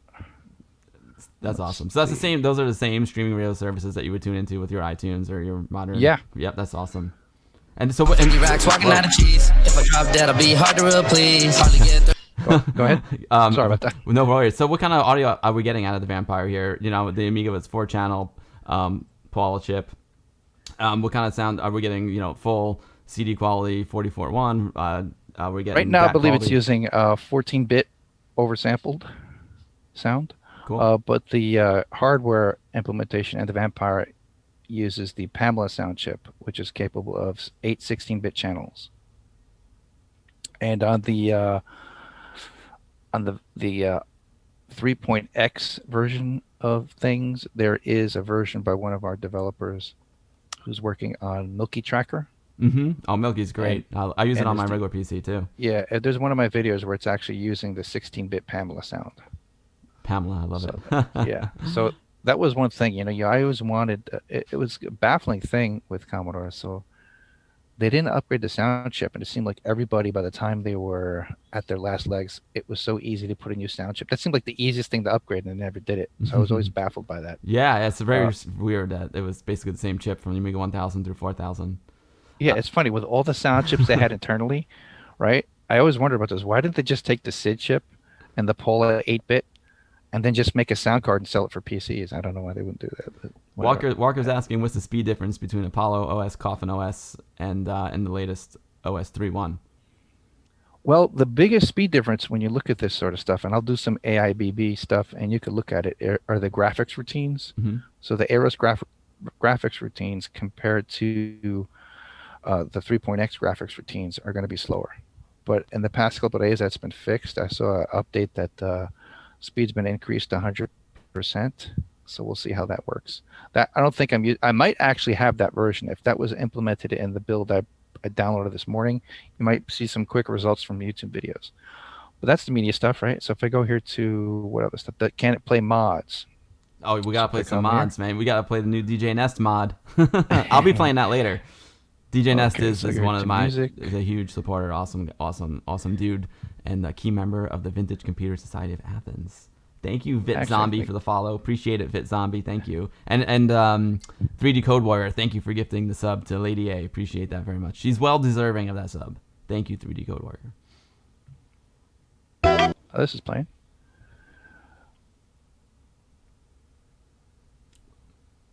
I'll actually get a mod from disk.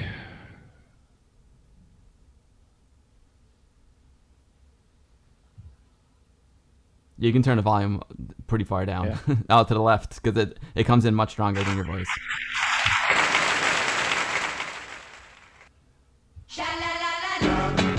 Can you hear that? Oh yeah.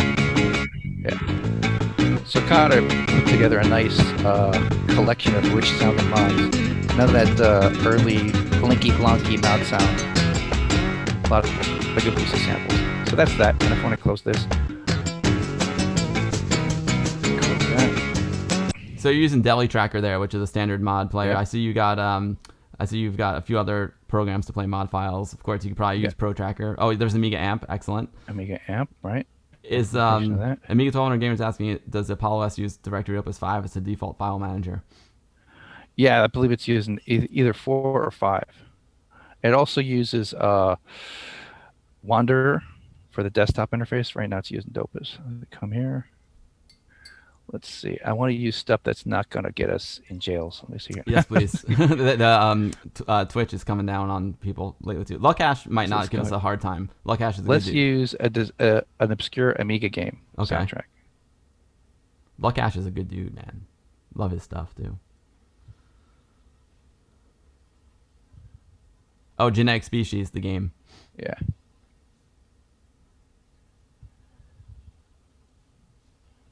Let me erase that. Go back. Flag on the play. Luck Ash's stuff is awesome. So these are MP3s you're trying to play now.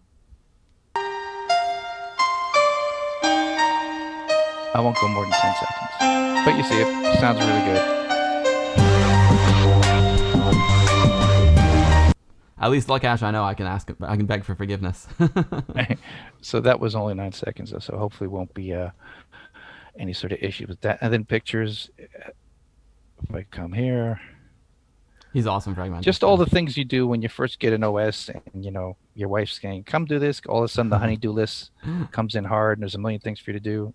That's beautiful. So so we're looking at a JPEG. What size JPEG? You can look at what's the resolution? These are actually done by Chad Esley, who's a professional animator in Hollywood and a Vampire owner, and he does these wonderful little pieces of art. And this is right out of his. I think it's TV Paint, which is based off of TV Paint on the Amiga, and it's used in the animation industry. A modern implementation of it is used in the animation industry. That's so cool. So I mean, this will open up any JPEG. At the size he paints them at, and that's like the equivalent of looking at a modern day Photoshop type file, and it's cycling through these fairly quickly. That's awesome. I love the Nosferatu. It's very appropriate for the vampire.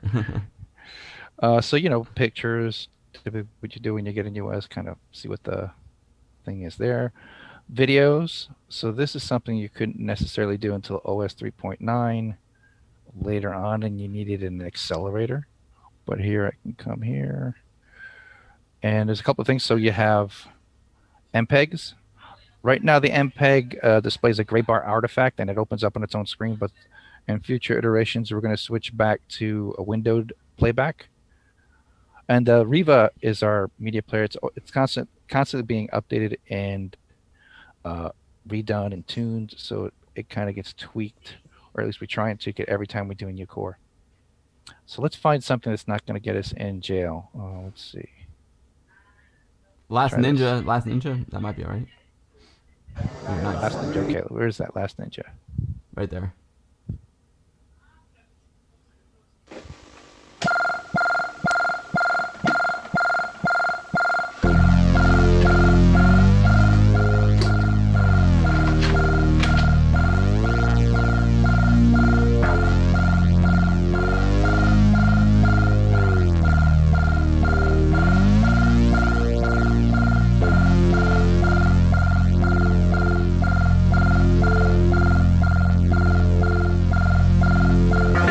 That's awesome. So was it playing at that size because that was the actual resolution of the video?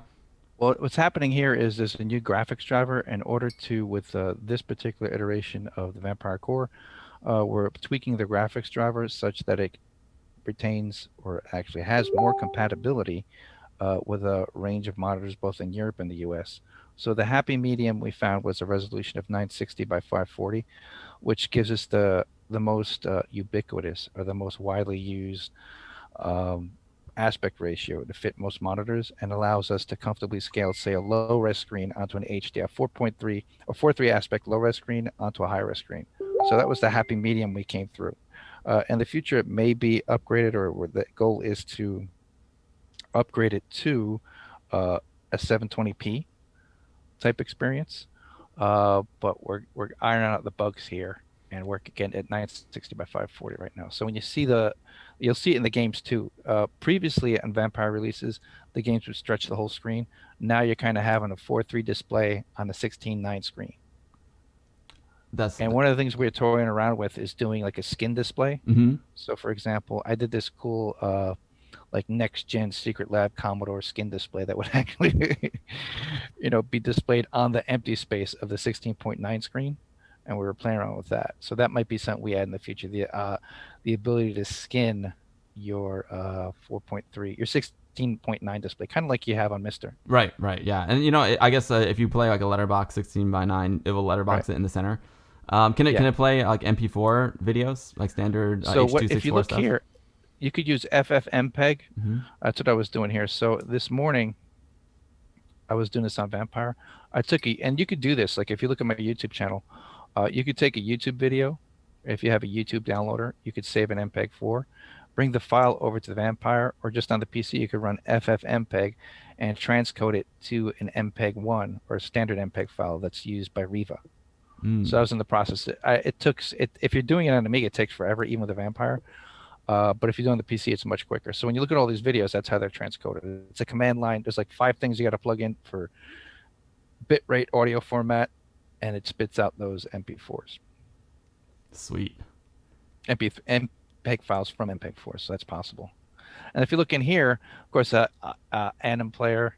So you have to do a conversion. It doesn't play the MP4 natively. You have to do a little conversion. Yeah, you got to do conversion. Yeah, no problem. Here's a video I took. I don't know if I'm going to crash the machine if I try to play this, but this is basically the opening of Transformers Bumblebee, converted it into an AGA Ham 8 animation. And I'm able to play it back on V4, but it's a little janky, so I don't want to crash the machine just yet. But that's something, at an early stage, you're totally not supposed to do that, but that's a part of testing, right? So when you do stuff you're not supposed to, you see problems come up, and Gunnar and the gang are so good that they can kind of run that same animation, and then use various tools to see what's going on with the OS and the chipset, detect the problems, and fix them. So that's part of testing. But I can come here if you want to see stuff that's pretty cool. So remember CDXL? CDXL was the format the video format introduced by in the late CDTV. 80s, early 90s with CDTV, used to great results and effectiveness in games like Sherlock Holmes Consulting Detective. Of course, back then your video was a Ham 6 video reduced to 160 by 160, I believe. So it was postage stamp sized video. But even then, it was actually quite effective. You can see videos of that online.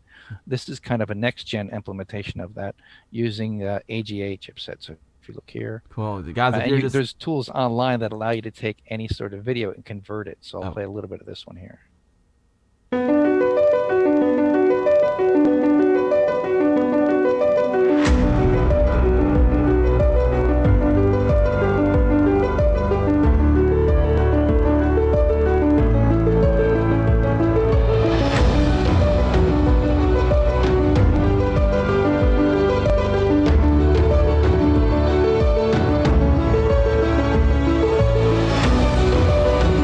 So, Billy, of course, you're an expert with photography. What's happening there is back in the early days of Amiga CDXL video, what you would actually get when you got a CDXL video is you'd get something that was shot on film and then telesend onto tape. Mm-hmm. And then that tape was digitized. And depending on how good the tape source was, that determined how good the video was. Sure. So if it's coming off of VHS, it looks horrible. Yep. Benefit of what we're seeing here is that it's all coming from the original digital files and pumped directly into AGA video.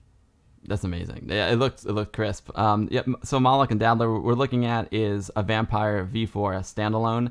This is the new Apollo OS running on a Vampire V4 standalone. That's why the numbers up there look pretty strong. How many megs of chips did you say it comes with? It's got 12 megs of chip RAM. That's crazy. So that's pretty rad. So the can you hook this up to an Amiga RGB monitor? Does it have an Amiga RGB out, or is it just the HDMI? No, this is just HDMI. Okay. So this is it's got everything connected such that you could use modern day displays. It does not go back to a CRT. You could theoretically get an HDMI to RGB VGA converter and then hook it up to a CRT, but I mean I've never done that. How about joysticks? Does it use classic Amiga joysticks, or does it have USB joysticks? So the Vampire hardware implementation right now, I have a Sega Genesis joystick. The classic to it. Yeah. Yeah, and so this particular implementation, I believe the version that's shipping to folks, I have a developer version of the board. It gives us 3 fire buttons, and you could use your classic joystick connected to DB9. It also uses USB joysticks in the form of SpeedLink USB joysticks, popular in Europe. So let's transition to games, yeah? Yeah, let's see some games. I want to see some games. I want to see some demos. Okay. So let's come here. Thanks, SR Baker. Let's see. So I'm going to do my favorite. So that when we click on an WHD load game, The screen will flash back to Workbench sometimes. That's a glitch that we're kind of working through right now. And in this game, there are a couple of glitches, but most of these guys will run okay, I think. So are you running off WHD load right now? Yeah. Lars has got a great question. How does it handle ADF files? Can you boot the ADF file? I don't believe you can boot, but you can certainly load them. Okay. So it will, if you pop in an ADF file, it will show up as like a DF0 or DF1. Yep. But if you have to boot from it, it may not boot from it. Yeah, I don't think it boots from it, but you could definitely load them. Like if you want to load software. Right.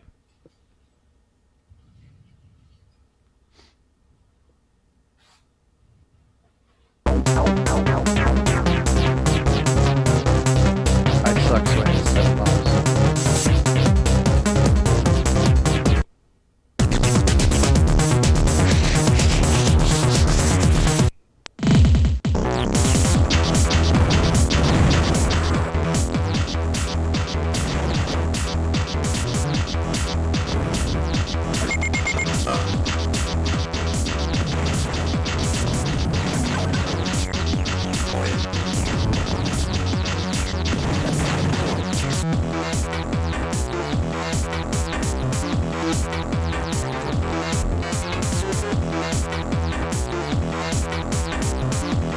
Later, Roar. Thank you.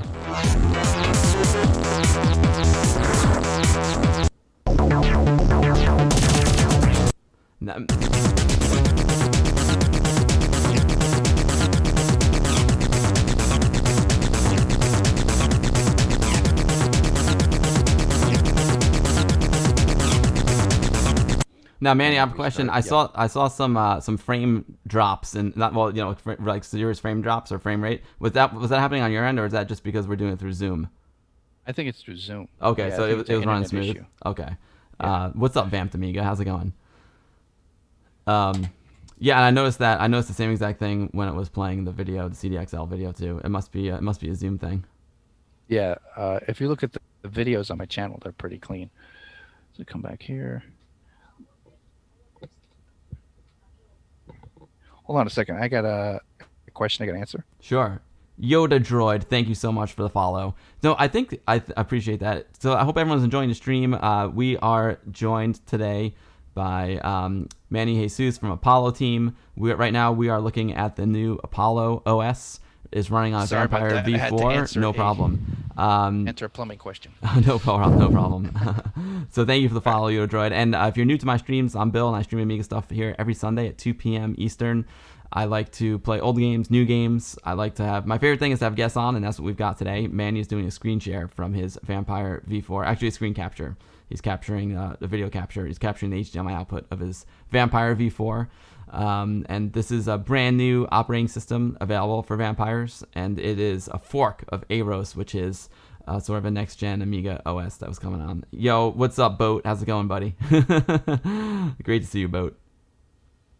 Now we're checking out some games. So what Manny's doing now, he's showing us that is compatible with WHD load games.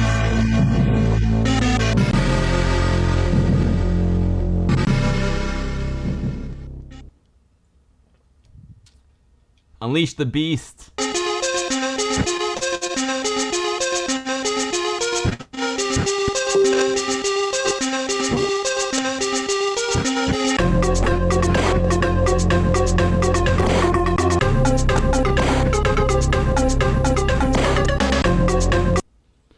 That's that. Manny, was that your internet connection is unstable, or because I think mine's pretty rock solid? It's got to be mine. They're coming tomorrow to upgrade it. Oh, okay, got it. So that's why you're seeing that the frame drops. So, Battle Squadron. Who can go a day without playing Battle Squadron? I can't.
Hey, Manny.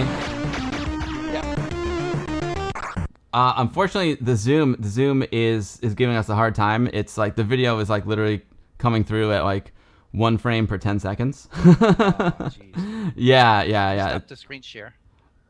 We can let's see. We can try something else. Hold on. Let me share my screen again. See if I restart the screen share, if that helps.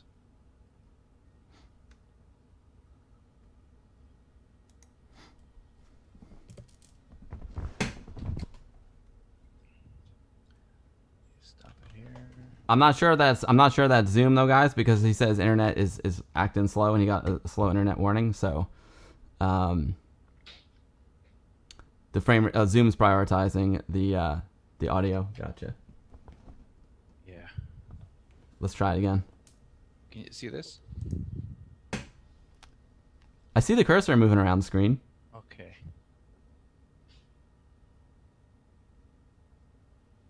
I usually use Discord, guys, but Manny, are you on Discord? We could try Discord. Yeah, let me try that. Oh, you're on Discord? Oh, that's right. You did say that.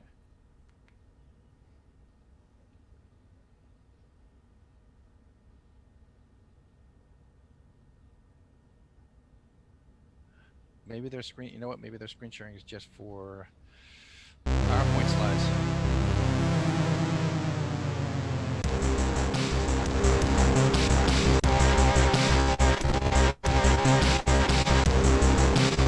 How's this? It's better, but it's a little choppy.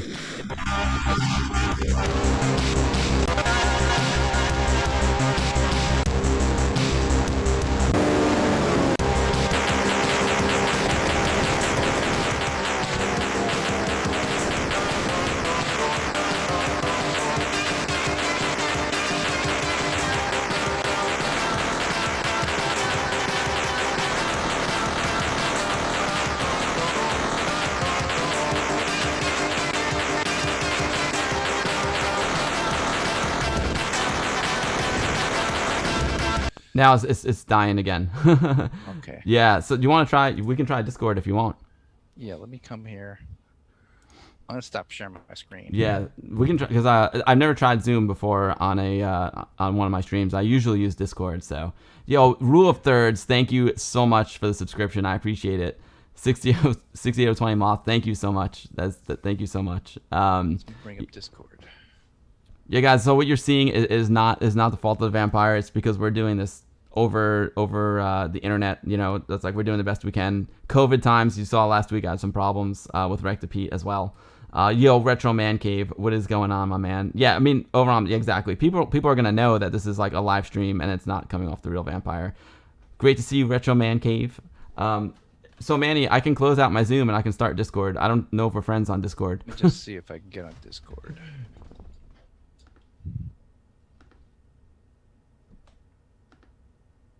I'll send you an invite to my server.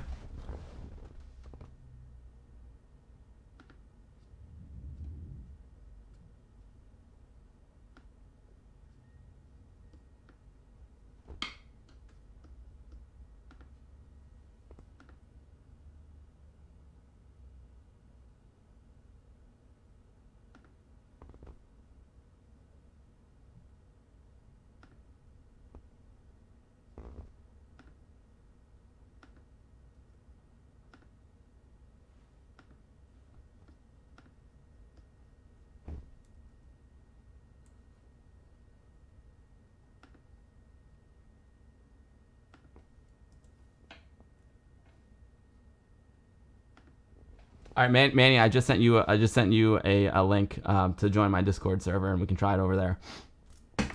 Sorry, everyone. It's just the frame rate was kind of wonky. So right, SR Baker. That's true. That's true, Figgy. That is very, very true.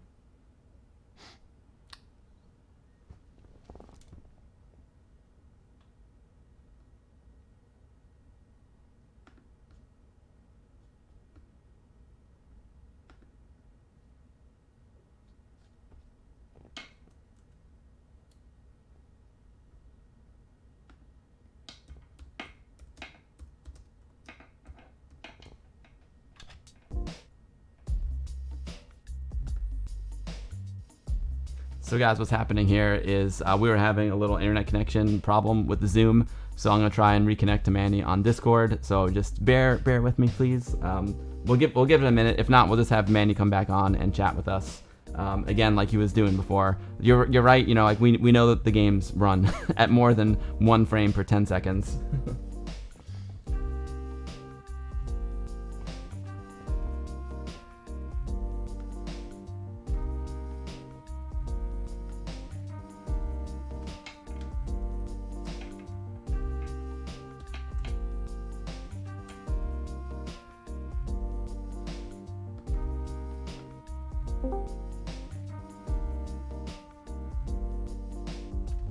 I'm trying to get Manny in.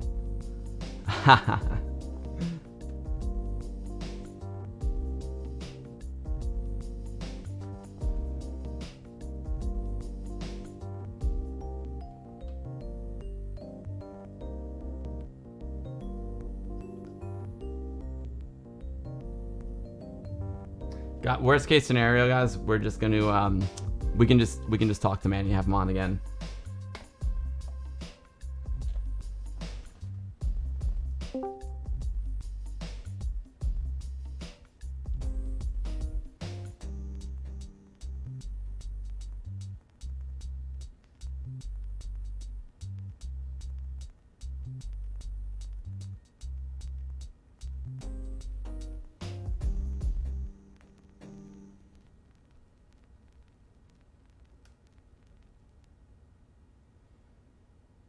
I don't see Manny there, guys. Sorry, I'm trying to get him back on.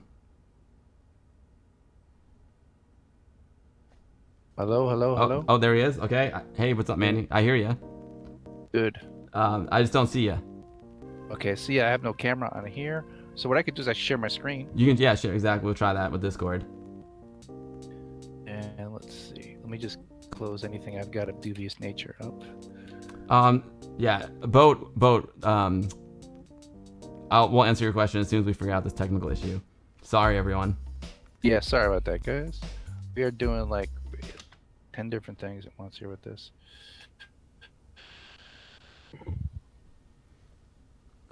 I can't wait. I can't wait. I should be able to share my screen.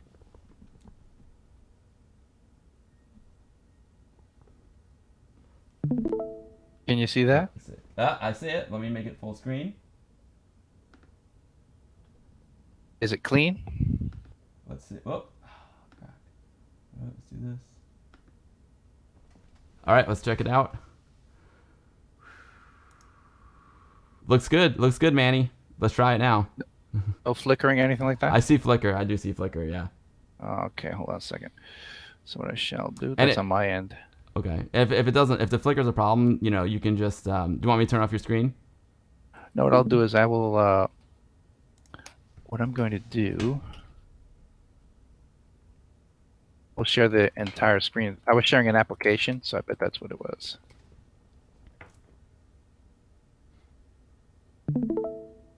Okay. Can you see that? Yep. How's that? That's not flickering. Let's see.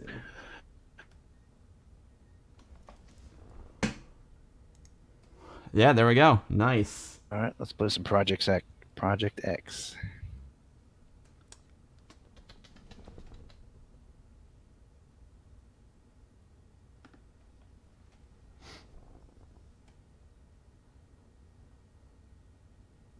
That looks better.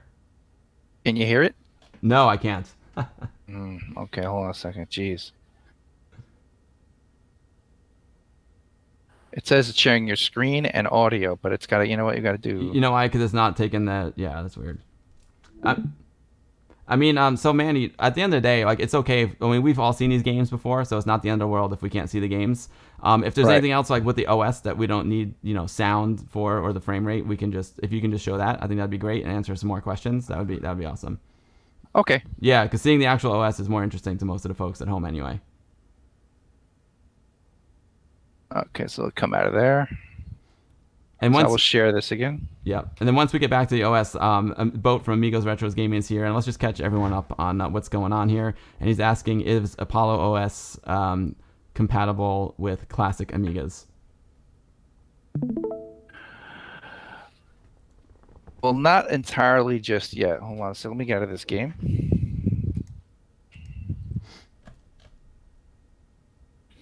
Right now, it's compatible with classic Amigas in the sense that it runs on a Vampire. And I've tried to actually, just myself, I've got it partially booting on, say, an Amiga 4000. But for it to be fully compatible with a classic Amiga, say, like any sort of Amiga, first you have to understand that the AROS was run for a pretty high spec PC. And even in terms of the Amiga stuff it emulated, it was emulating pretty high end Amigas. So to start, you're going to need something with an accelerator, and you're going to need something with a pretty decent amount of RAM. Right now, I don't see it being able to run on, say, Amiga 500 with 8 megs of fast RAM. That's not going to happen. That would require a considerable amount of work to make that happen. So Manny, there's a little thing at the bottom of the screen. I don't know if you see that. Can you hide that? It says sharing your screen, and it says stop sharing or hide. Can you click hide? There you are. Thank you. Perfect. Okay. All right. So we were just looking at some WHD load games. Unfortunately, it's really the stream that was having the problem. So let's take a look at more of the OS stuff now, Manny. And so some of the things folks were saying is like, are you giving credit to the folks that worked on it previously? So part of the thing with AROS is anything that's derived from AROS, all that information has to be listed. So all the sponsors are listed here. All the acknowledgments are listed here as per the licensing agreement, and all the authors are listed here. Locust is asking if Apollo OS will work on a Mister. I never tried. Thought never even crossed my mind, to be honest. You're welcome to try. Sakatumi's asking if there's a modern web browser see. for AROS. Because you were showing us some classic browsers. Can you use a modern one to navigate to YouTube and all that fun stuff? Not yet. No. See, the thing is, that's the thing when you're doing an OS. The biggest, I think, cost in terms of time and effort is following all the web standards and getting it secure, and having the speed to do that. So the Amiga OS browser situation, I don't think it's there, honestly. So this will not be the type of browsing experience right now. It's, hey, let me download something from Amiga Kit, or let me download some mods, or let me download some demos. It's not going to be, a browsing experience. Yeah. No modern-day browsing experience with all the security you need for that. Okay, so you have some developer stuff here. So for folks that want to get started straight away, you have that here. Let's see. What other games do I have? Well, we can do some game stuff. I mean, it doesn't have sound. We have Hdmi. So this uses RTG. So folks are asking, once the OS is running fine, how much Amiga code can it run? Well, the goal is to get it to run everything as much as possible. How much right now, if you were to buy a Vampire V4? Well, you can see right here. Yeah, it looks like it's running a lot to me. Yeah, that's all. This is all Amiga code. It's not PC code. Yep. That's for sure. So Hdmi is one of those games that required a pretty beefy system to play back in the day. Mm-hmm. So now you're running the game natively. It's not WHD load. Yeah, you can't hear this, by the way, can you? No, I can't hear it. Okay.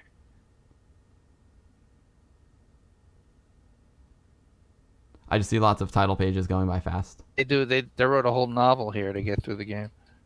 Oh, so you're just skipping through all the titles. That's hilarious. Yeah, it's not like a wanna.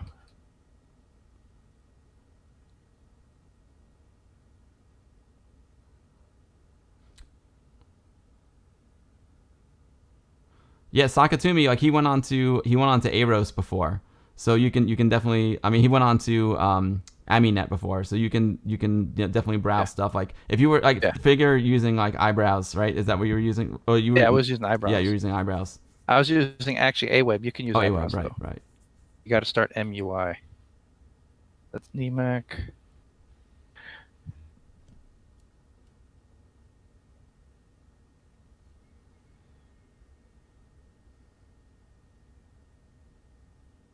What about DPaint? Can you fire up some DPaint?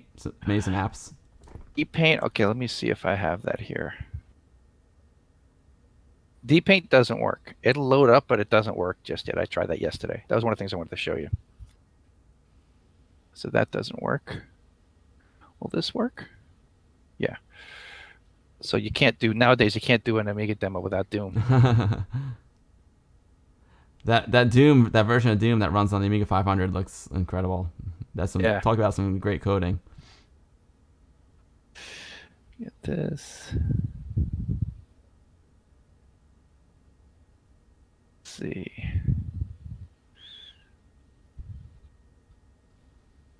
So what else? Oh, I love Reshooter. What other Reshoot works. What other features of the OS are pretty exciting? Like, can you show us how you can mount like an ADF file if you have one? Sure. So if I go here to the folder here, it's got a bunch of ADFs. You can mount it here. So let's see here. Then if you want to see the actual contents, you go to the yin yang. Oh, so it's reading. And if you want to unmount it, yeah, it's a reader. Then if you want to unmount it, I believe you go here. Flush it.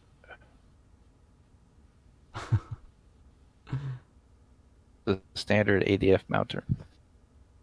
And then how do I get stuff to the system? I have an SD card set up that I'm plugging in my SD card right now. I come here to my SD card mounter. And this is where I'd bring over animations and stuff like that.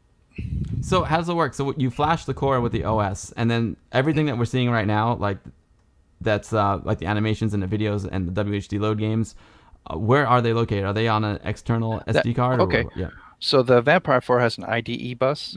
The IDE bus can connect to hard drives or any sort of devices. We found it works best and most stable with CF cards. Okay. So what I do is here in the United States, SD cards are ubiquitous. They're super cheap. So I go to a store called Micro Center and I get 32 gig cards for like $3 or $4, and I put them into a SD to CF card adapter, and I plug that into the CF card reader connected to the IDE bus.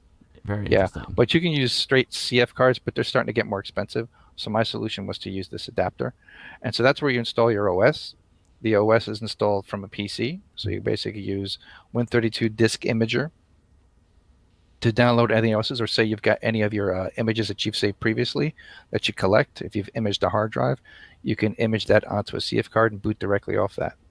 The FPGA flashing is done via USB blaster or an executable file. For testing, we use a USB flasher, so that connects to a PC, and that allows you to take the JIC core file and flash it over to the Vampire, and then you power cycle and you can restart, and you've got a whole system there. So the JIC is what contains things like the AGA chipset, the 68080 processor, and all the rest of it. And then the CF card is going to have your OS. Gotcha. And then can you plug in another SD card or CF card if you want to transfer stuff? Like, let's say you want to transfer. So that's what I'm doing here. So this guy here allows me to transfer. Right. Okay. So I would copy stuff over. So, you look at the file transfer. Let's come here. So you have an SD card plugged into the compact flash adapter, plugged into the IDE, and that's your main hard drive. And then you also have an SD slot in the Vampire that lets you just copy the stuff over like you're doing now. So let's copy this guy over. Yo, Web Runner, thank you so much for the follow. Appreciate that, Web Runner. Thank you.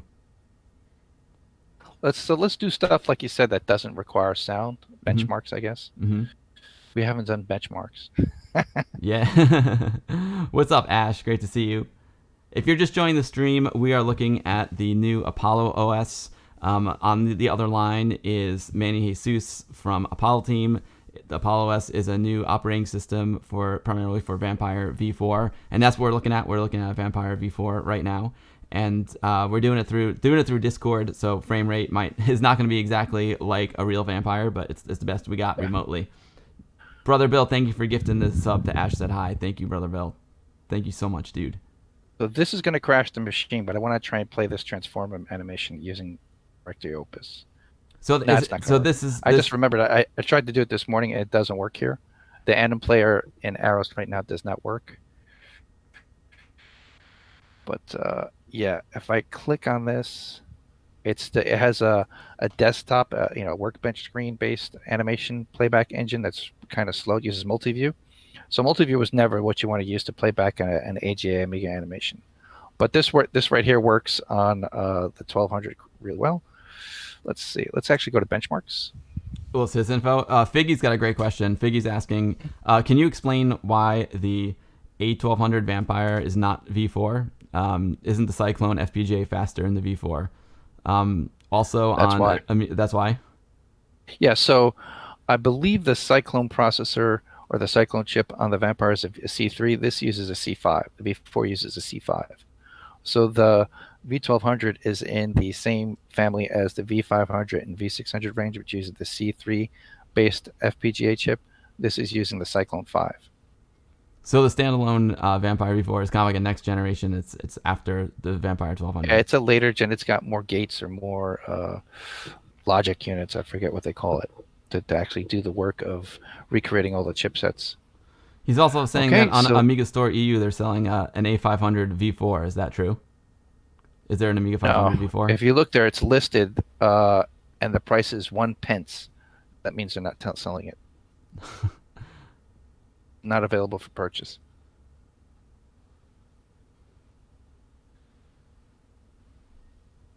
All right, so come here. What's up, Jiro? Great to see you.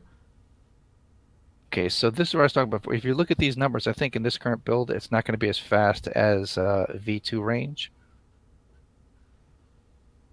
Manny, I think the cursor the on right your pixel streaming on all the- computer is in the middle of the screen. Oh, is it? Weird. How's that? That's still there. Now it's gone. Really? No, That's bizarre. now it's Okay, at the yeah. bottom. That's okay. Okay, so see right now in this current core, this is Eros, right? So Eros's draw routines are actually slower than the 3.x draw routines. So when you look at anything that actually currently uses the Amiga style drawing functions in the chips and libraries, it's going to be a bit slower than something on a 3.x machine. But everything else is really fast. So if we go to line test, you'll see. Right, so still fast under 4000, but normally on a V2 class or a V4 running on any 3.x operating system, these numbers are much higher. And to get out of here, I have to do a little bit of... So get out of there. Let's go to the other one. What's the other one everyone uses? Sysinfo? Sysinfo. I bet it's going to say phone me now. Now, those scan lines, are those scan lines being generated by the Vampire? Scan lines. You know, there's a Or- key to turn the scan lines on or off. Mm-hmm. Yeah, it's generated by the Vampire. I believe the key is 10 to turn it on and off, but I have it set to on. So let's go here to speed.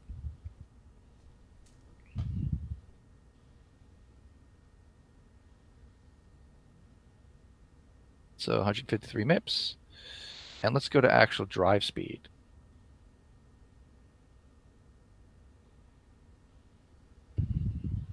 So that's 10. It can actually go a little bit higher because I'm using this SD to CF adapter thing. It's a little bit slower than you normally would get with a full CF card.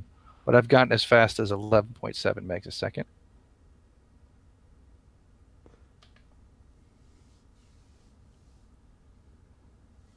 How compatible is it Amiga. with demos?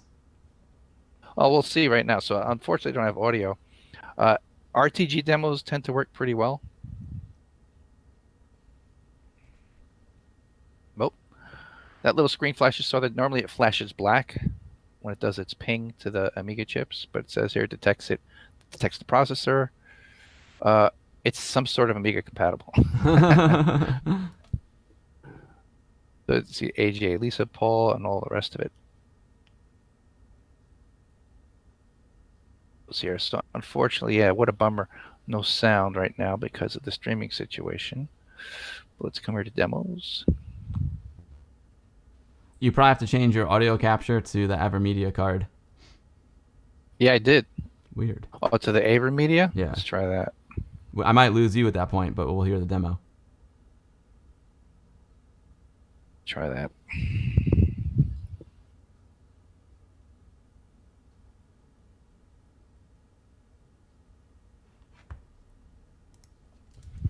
I just closed your... no one can see your screen right now, just in case there's something private there. Okay.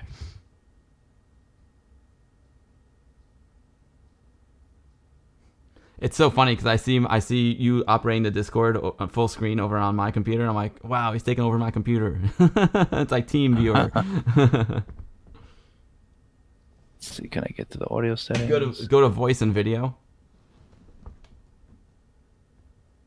Yeah, click on settings. No, you had it. Click on settings. Now go down to voice and video. It's right under app settings. Okay. It doesn't list. Does not list my Aver media card. Okay. Oh well, this is a good try. Oh well, worth a try. Yeah.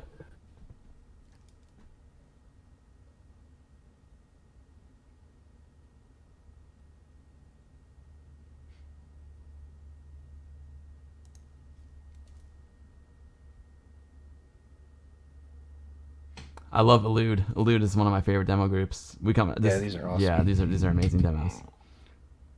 Any questions, guys? Yeah, any questions? Shout them out in the chat. This has been great, Manny. What if there's anything else you guys want to see, let me know. If not, we'll bring Manny back on with his camera and any last minute questions, and I think we'll wrap it up. I think that's pretty good, Manny. So no D paint yet, and that's because it doesn't run with Aros.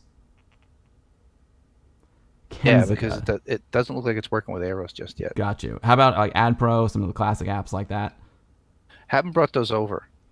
AdPro, literally what you see there, I started testing this a couple of weeks ago, so literally what you see there is what you're getting. Gotcha. I've just, in my spare time, tried to bring over some apps. I started with Deluxe Paint and Brilliance. I believe, did Brilliance work? Oh, Brilliance wouldn't start. I couldn't get it to install. Brilliance is a hard one. It's hard to get Brilliance running. Yeah, I mean, it runs in the Vampire 2 range perfectly, but I just couldn't get it to bring up on the V4. V4 normally works with OS 3.x, but with the AROS, it doesn't come up. But I mean, when you look at stuff like this is essentially, PlayStation 1 level 3D. Yeah. I think we might have the frame rate. There it is. I think we have a little frame rate dropout issue. It's going smooth now. Kemzika, thank you so much for the follow. And Edvin's asking, will there be Vampire 4 versions for the Amiga 1200, 600, and 500 in the future? Oh, so what you need to do, it's got two paths with the Vampire. The V4 is the standalone, and the V2 range is what you use on your Amiga 500, 600, and 1200. So no plans for a V4 inside those machines at the moment? No. So that's no plans for a V4 on those machines. Pretty cool. That's awesome. Yeah, that's running smooth. 3D. Will there be any utility and preferences to configure any of the eye candy? Yeah, so you get full access to the Zune and Wanderer settings in here. Play with that. So Cotter is our expert. That he's the one that actually controls the look of the OS, and you have access to all that. So anything you normally see in AROS to control that stuff is available to you here. Reset this guy. I just reset the system. Sakatumi's asking, what's the point of the 68080? Does it have any new functionality, or is it just a matter of speed? Well, one of the things it does is it's got all the instructions from all the processors. Right? So it's got the 68000, 020, 030, 040, 060, and then the 080 processors. So theoretically, it's the most compatible system out there because it's simply got all the instructions in there. How compatible is it? And then, so it's got... What's that? Sorry, go ahead. And so it's got all the instructions plus some optimized 080 level instructions.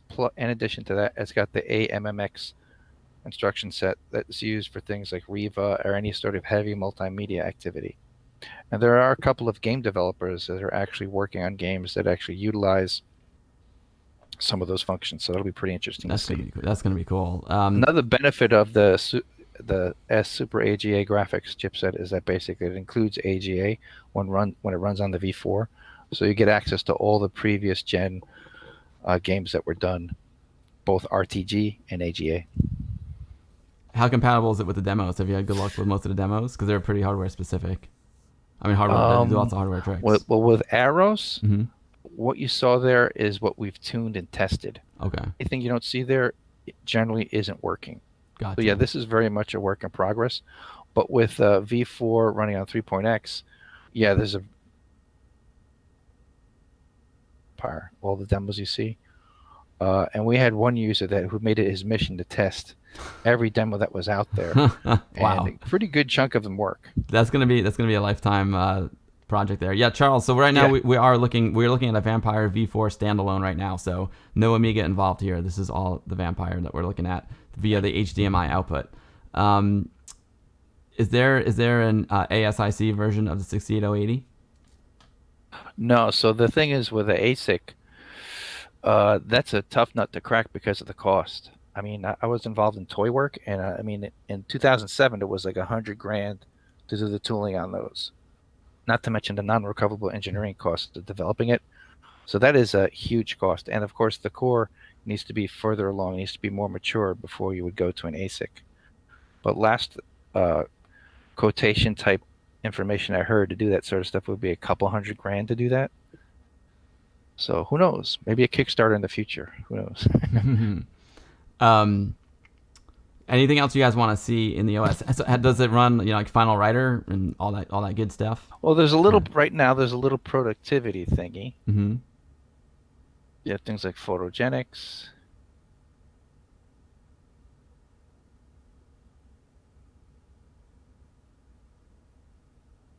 Weird that D-Paint's not working. That's strange. It comes up, but you just how do I explain it? The drop-down menu doesn't come up. That also could be my particular Vampire. It needs a resistor mod. It's a developer Vampire, so I have to solder some resistors and wires on the bottom of it to enable some more of the mouse buttons on certain mouse that I use. So that's probably it. I ordered resistors, but the wrong value, so I have to reorder them. So, geez, what can I open? Oh, look at that. Nice. Pretty fast, and you can scroll around. It's always a good indicator of speed is how fast can it scroll and zoom. So you got that.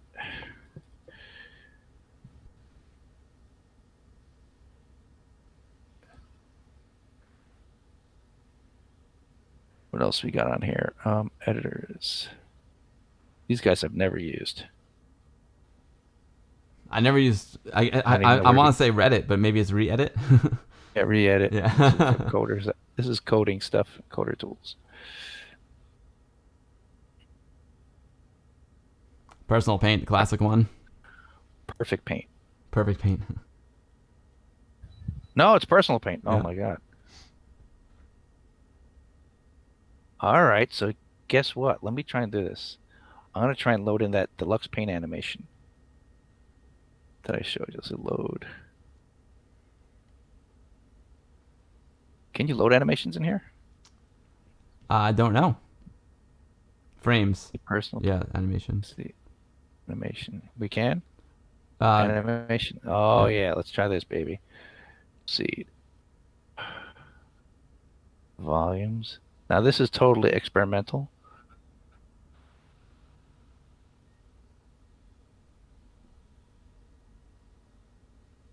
I'm gonna put in my SD card. right on, Amiga 1200 Gamer. Amiga 1200 Gamer is saying it's so awesome to see the future of Amiga free of legacy hardware and the copyright war. Although there may be A file, huh? Okay, let's see. something Personal Paint. It says I can view it just by using play file.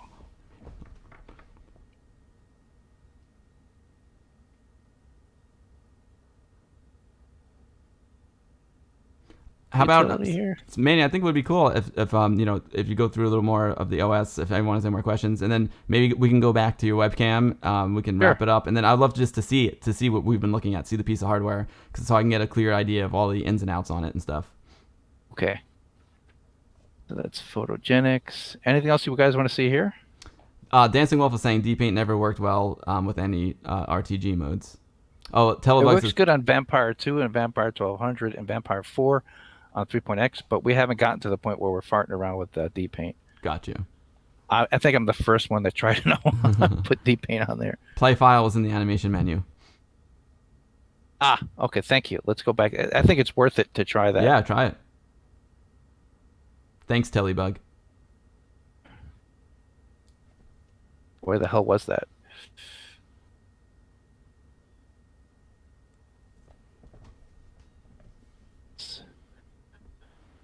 Personal paint. And what I'm going to do is bring this up. Okay, so there's the animation off my SD card.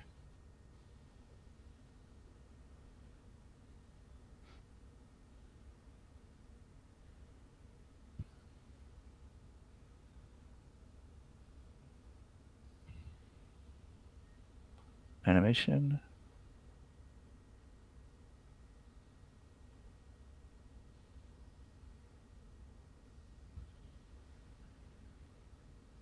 Will it play? So this SD0 is the SD card. And let's do trans 256 or transient. Let's do 256. Figgy's got a great question. I don't expect this. Figgy's got a great question. He's saying, are there any plans to make that of, Manny? This is different than Vampire. Maybe Vampire team's working on it to make a straight 060 or 040 processor replacement for FPGA. No, there aren't. Figgy, I've heard rumors, like literally they're just rumors, but I heard rumors of being able to use like a Raspberry Pi as an accelerator in Amiga 1200. I heard some people might be working on that, but again, that's kind of it's a wish list for me. There's this one thing that fits in the trapdoor side of the 500 called Pi 314, I think, or Pi. It's some sort of device that acts as an accelerator. It gives you it has a movie player and an MP3 player, but you just connect the Pi to it. Sweet. Yeah, no, I would love to have access. It's because it's a good point. Like if you wanna just go like 060 in your Amiga, the warps are amazing, but they're still using 060 chips. But they have the ARM, so if they do things like JPEG loaders, and if it was back in the day and you had AdPro, you can do operators that would run using that chip. Right. The processing. So this is going to take a while. These animations take a long time. But this is just me being insane and trying to do again, how do you find some quirkiness with the system is trying to do things it wasn't designed to do. So let me just reset this. Oh, there's a Pi coprocessor, Retroman Cave. I want a Pi 060. I want to plug a Pi into my trapdoor, my 1200, and get some 060, play some Ghost Town, little Black Lotus, some AGA demos, in my stock 1200. Okay, see, I want to switch back to whatever we were using before to communicate. Yeah, let's do Camera? that. Yeah, let's do that. And then maybe, guys, do you have anything left you want to see of the OS? It's trippy. That's kind of trippy what I'm seeing right now. Yeah, that's a reset. All right, yeah, so we'll switch back to the other chat system that we were using, Manny, and then I can see you again. Okay, so I'm going to unplug my audio device here, and I'm going to go to Facebook. Okay, sounds good. We're using Facebook before. Okay. Yeah.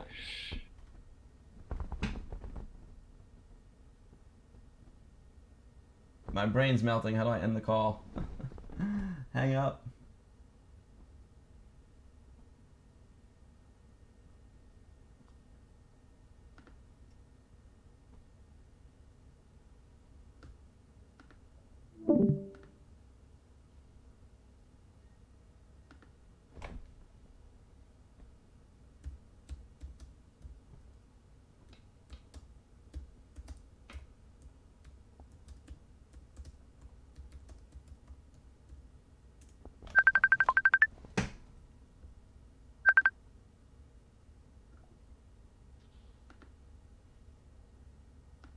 Check, check, check.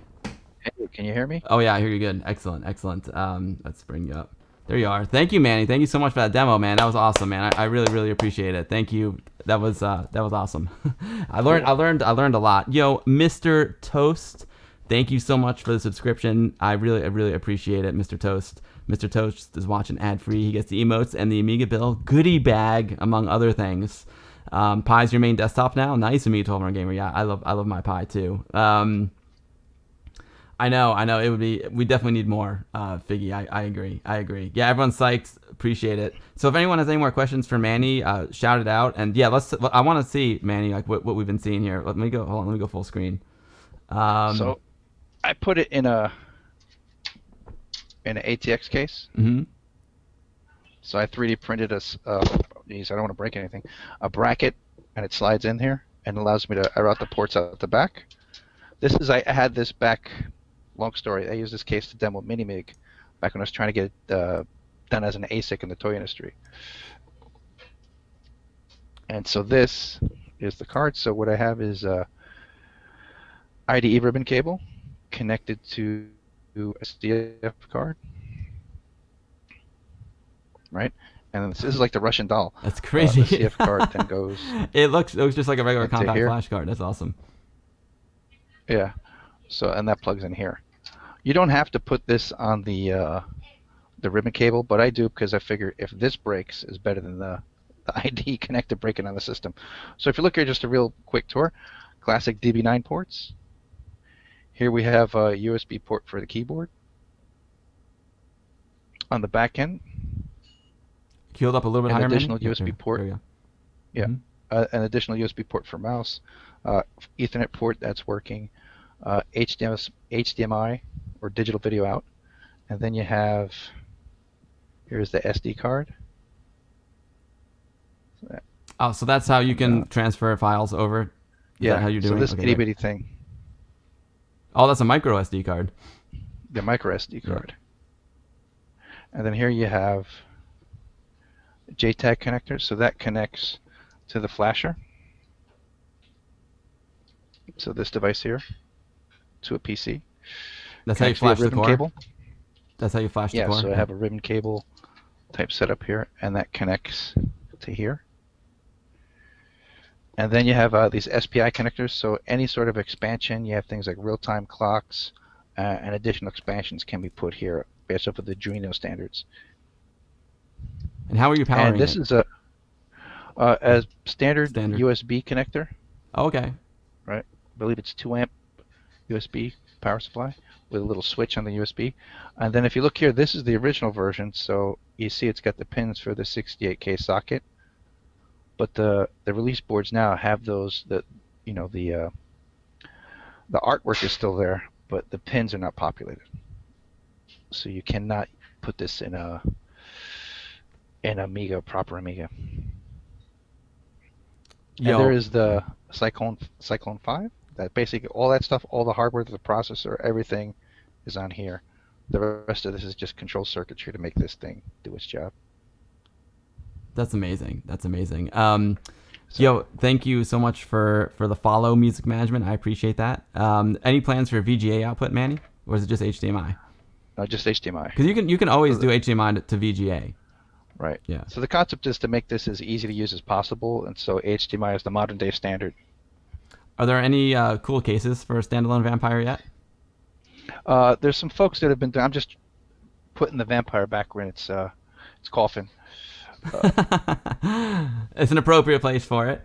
Yeah, that would actually be a coffin case modding, a coffin case. There's a plexiglass case that some folks have made. If you go to the Apollo Core. Oh look, this is awesome! I just broke a pin on my IDE Oh no! CF card thing. Oh no! See that? Wait, So, you pulled it right off the Vampire? No. This is not the Vampire. This is off of the CF card reader. Oh wow. Okay, well at least it's just. That's a one of the reader. things. So they're kind of disposable, those things. So that's why I'd rather take some of the stress off of the CF card reader than to break the. Well, I'd rather just replace those things than replace any sort of connectors on the motherboard and stuff like that. Where did you say we could see the that? Yeah, of course. That makes a lot. Of course. Apollo-core.com. How much is the Vampire V4, Manny? And it's also more information that is on ApolloAccelerators.com. The Vampire V4, I believe it's $550. Here we are, Apollo Core, and now I go to products. Yeah. Okay, I'm on the Products. website now. Yeah. So you look at Vampire 4, and then if you go to Apollo Accelerators, it has a wiki that has all the various cases and all the various attachments you can get for it. Where's that Apollo? Sorry, if you did say again. I'll get it for you. I'll Okay. paste it in the chat. Oh, perfect.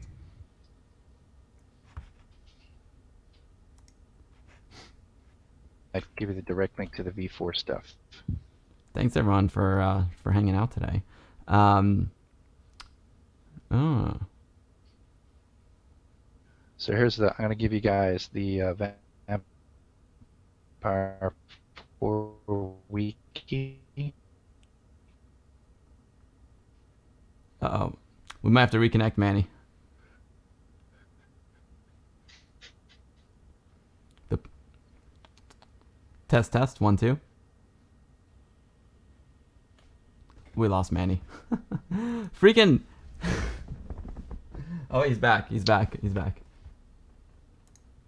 Test 1 2. What happened? Oh, there we go. We lost you there. Yeah, we're Yeah. back now. It was a bad internet sorry. connection. No problem. Does it have Wi-Fi? No Wi-Fi, just the standard Ethernet.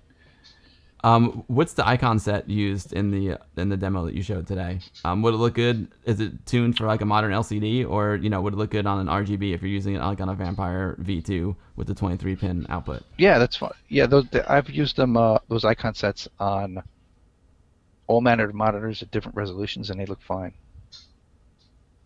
They scale up pretty good. Sweet. Mr. Immortal saying, so can I use this as an Amiga? Sure. The only thing, again, you can't do is use the original floppies, but this is kind of like when Apple made the transition from the floppy machines to the machines without floppies. That's Right. the transition we've officially hit here. But, this is, I consider this little guy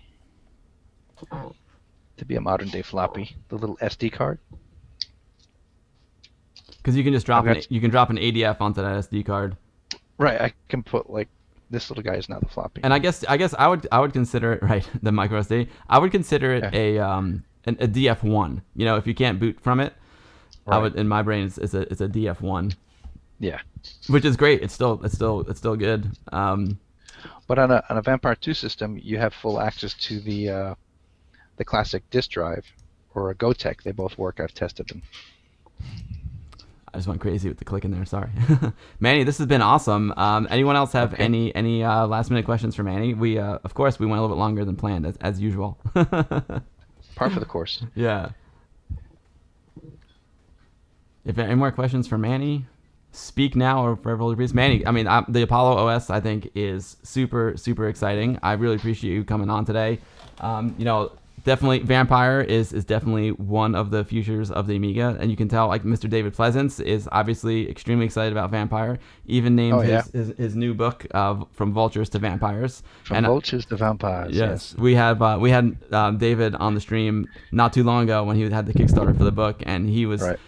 said he was absolutely blown away by the Vampire, and he sees it as one of the main features of the Amiga. So it is very cool that you came and showed us this Apollo OS. I see that's definitely a work in progress, but you guys are working so hard on it, and you're making new improvements every day. It's super exciting, and the fact that you guys are working so hard on it and are so actively invested in it gives us a lot of confidence. Well, I'm just again, we're all volunteers. You got some heavy hitters like Cotter and Gunnar and the rest of the gang.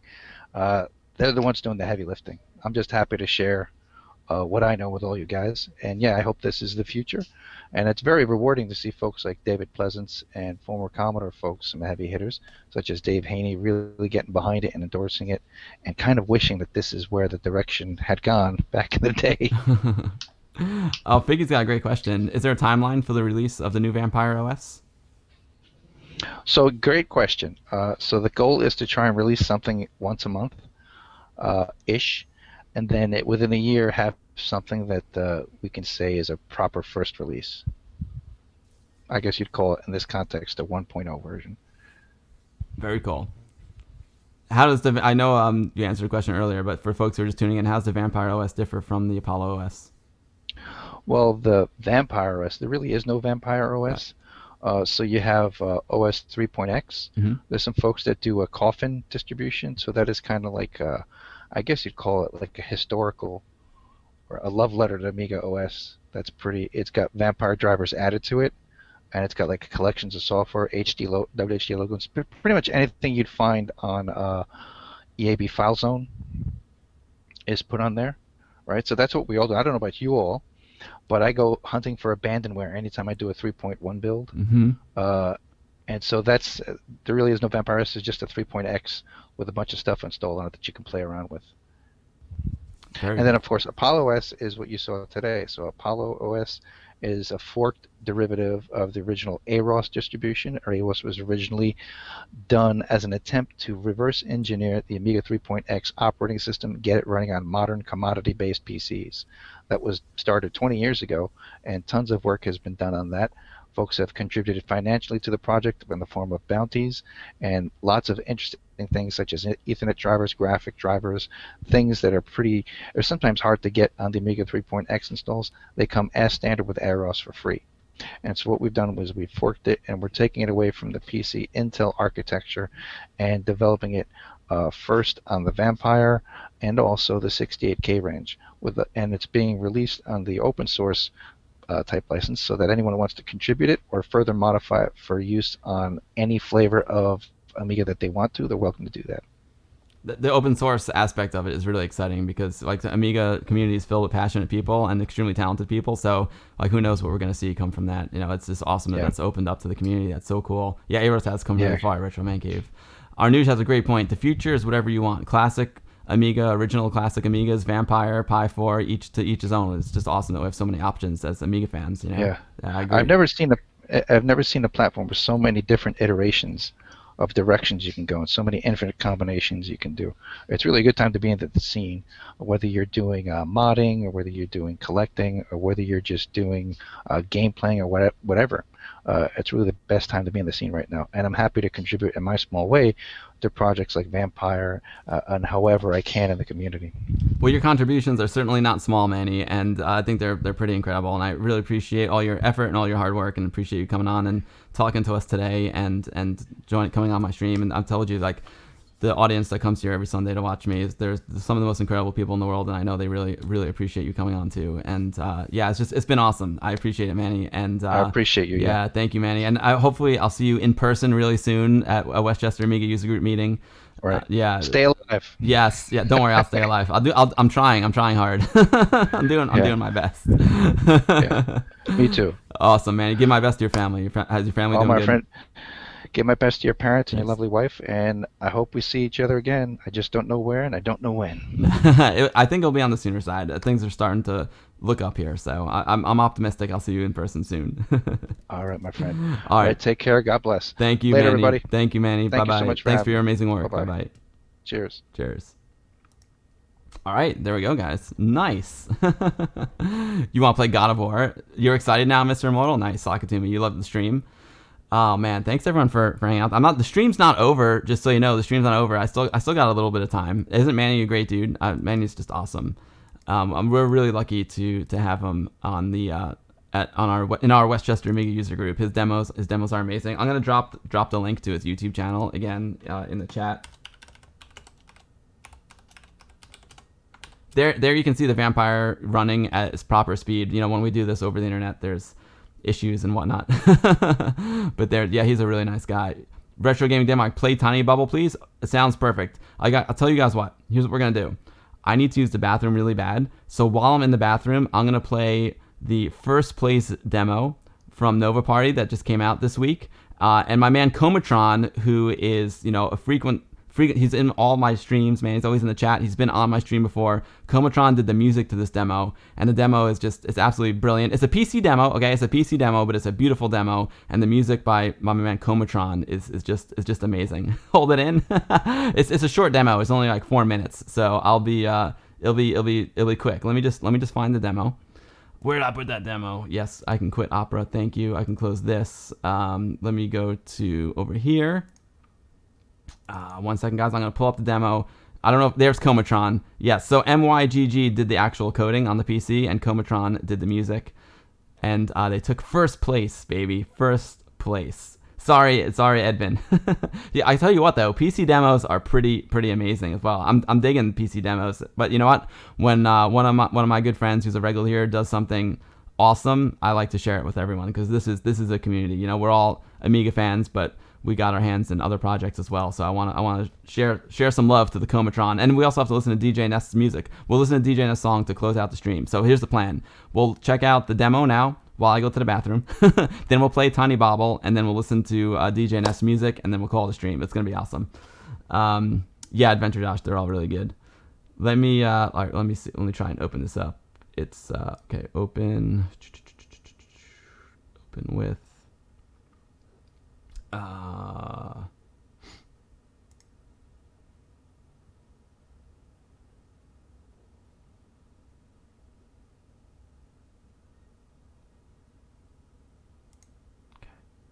Let me. You know what? I'm gonna play it from YouTube. That's gonna be better. Oh, usually the case. Let me go here. Where's my man? Comatron. We'll go to YouTube. Let's get a volume check.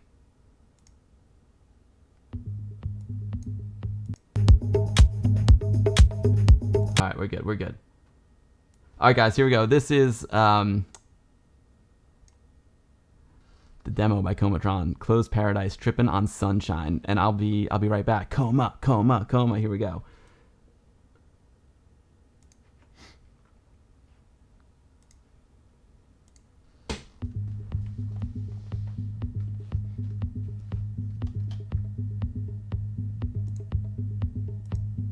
Oh, wrong link. Sorry. Wrong link. Flag on the play. Flag on the play. Comatron, where's the link, buddy? Flag on the play. What the heck? Wrong link. There we go.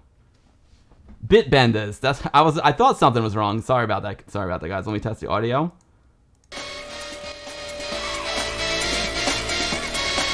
There we go. All right, now I got it. Dude, it's like 1,000 degrees in here, and I'm sweating. Sorry about that, Coma. Here we go, guys. Enjoy the demo.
make beats that devastate.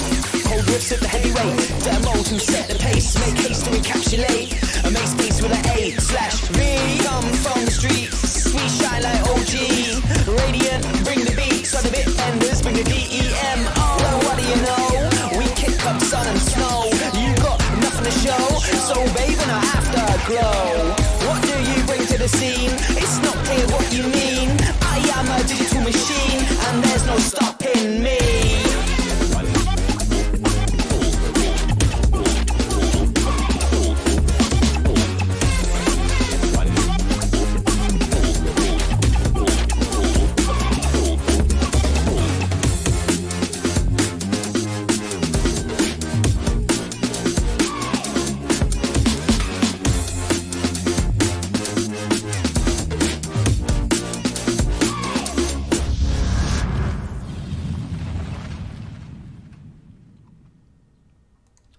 My man, Comatron.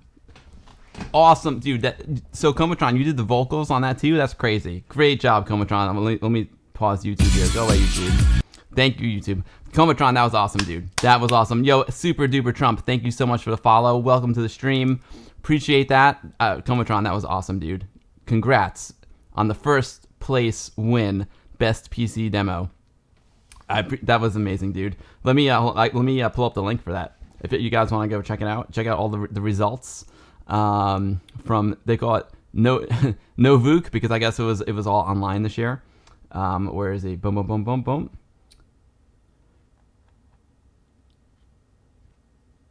Here it is. Here's the link to Comatron's demo. Congrats, Coma. That was just amazing. Boom. Of course, I'll include it in the Amiga Build goodie bag. That was awesome. Yes. Do I want to play the latest Tiny Bubble together through Amiga Live? Whoa, Amiga Live throwing a curveball at me.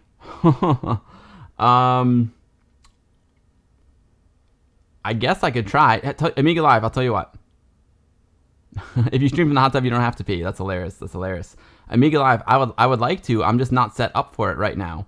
Let me start it out. Let me start it out on my real Amiga and learn how to play it. See it run on the real Amiga, and then I'll see if I can switch over. Can I do it? Am I set up for it?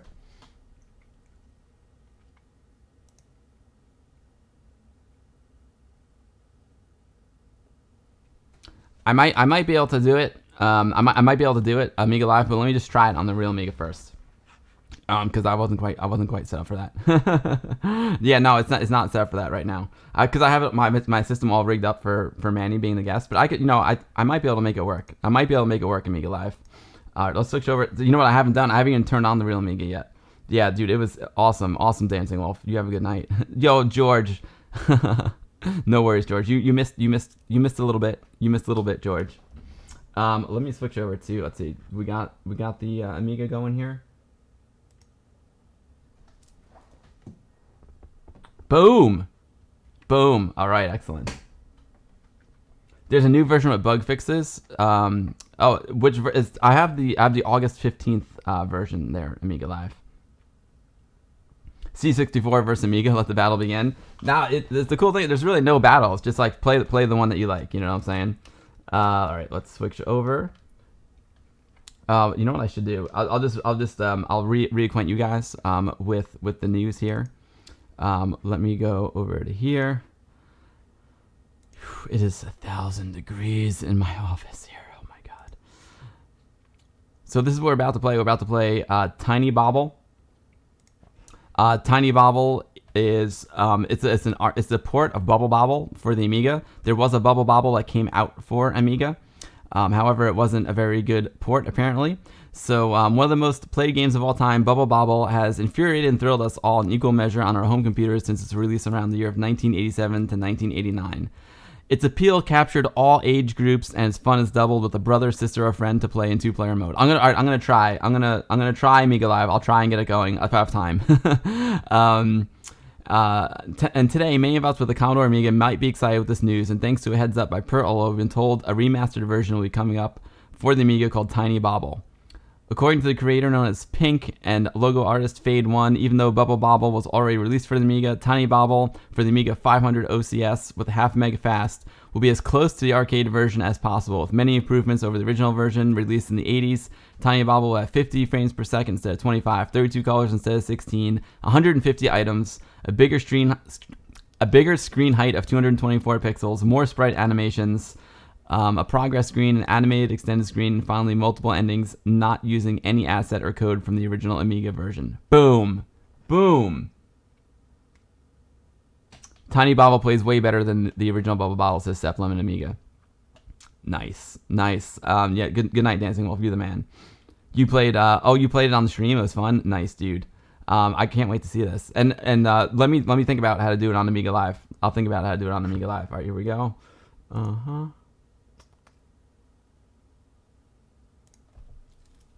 Quit my Hippo player.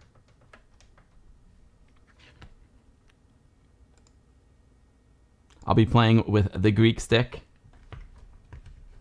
Oh, guys, check it out. Wife device something just came in. I literally just got a package, so I'll tell you what I'll do. After I play the game, I'll play DJ Nest's music, and I got a package that I think I know what it is, and I think you're all gonna be interested in it. Stream folder.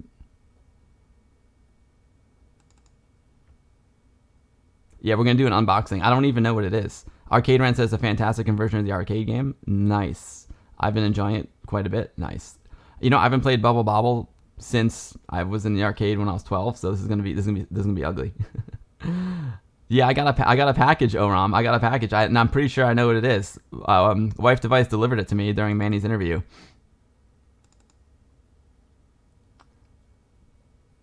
RPG Damon, thank you so much for the follow, RPG. I appreciate that. Welcome to the stream. I'm Bill, and I stream Amiga stuff here once a week on Twitch, every Sunday, 2 p.m. Eastern, 6 p.m. UTC. My streams are an Amiga Fest. I got guests on. We play new games. We play old games. We got it all for you. Thank you for the follow. Tiny Bobble.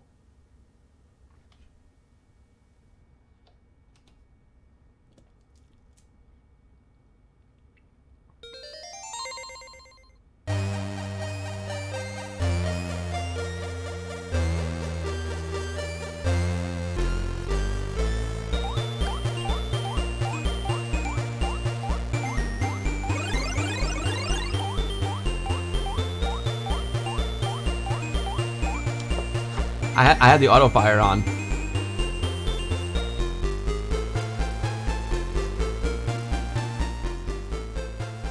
Yo, Epic Android, thank you so much for subscription, Epic. I appreciate that. Oh, Brother Bill, thank you for gifting the sub to Epic Android.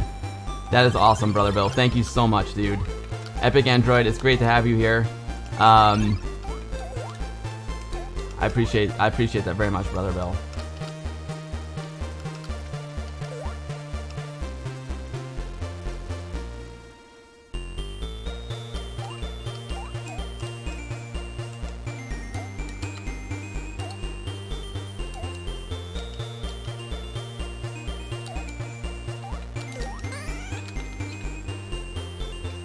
I haven't played Bubble Bobble, like I said, since I was 12. What am I supposed to do? I think I remember. I gotta put these guys in the bubble and pop them, right?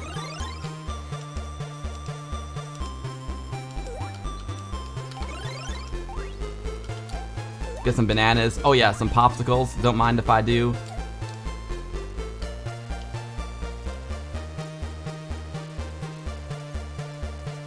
Ear-friendly music, yeah.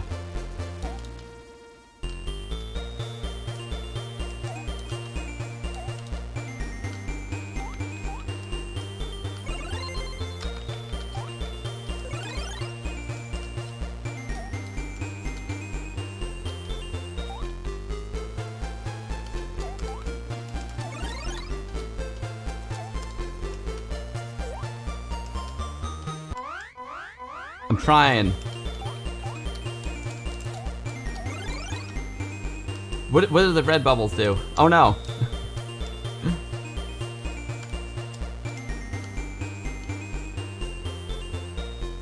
You're supposed to get frustrated, like the description said. I'm trying to remember how to play. I should get John involved here.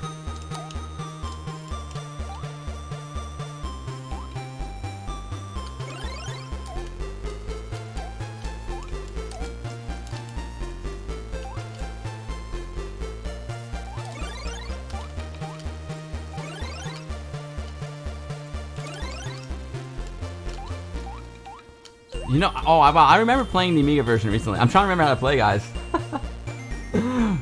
Which games are like this, then you never when you leave the house? Yeah, exactly. Red bubbles are ready to burst. Red just means they're close to bursting. Okay, got it. The music is really, really nice, right, Epic Android? I feel like a dummy. I forgot how to play Bubble Bobble. Is the music too loud? I was adjusting my mixer and the ghost got me.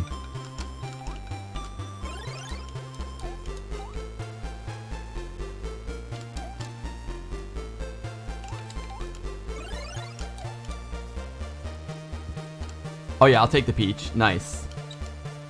The music is awesome. The music is nice. I think the mix is looking pretty sweet.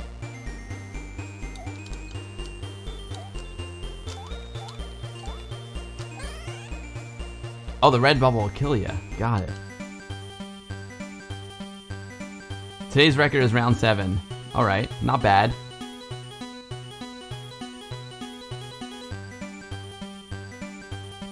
If you spell extends, you get 25% off your next purchase. And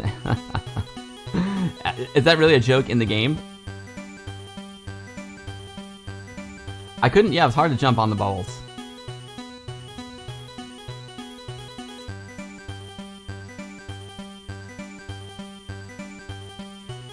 Yeah, this is OCS. Super Duper Trump. This is OCS. It said it needed like it said it needed a half a mega fast. A half a mega fast. So they said it will work on an Amiga 500, and it will also. But they said a 1200 makes like when things get really hairy on the screen, you'll want a 1200. It said, but it will work on a 500.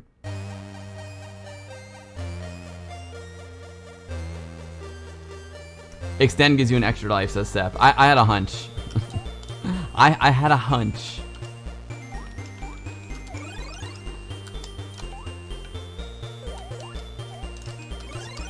Oh, nice pickle. I'll get some cherries. Some bananas. Oh, this game is cool.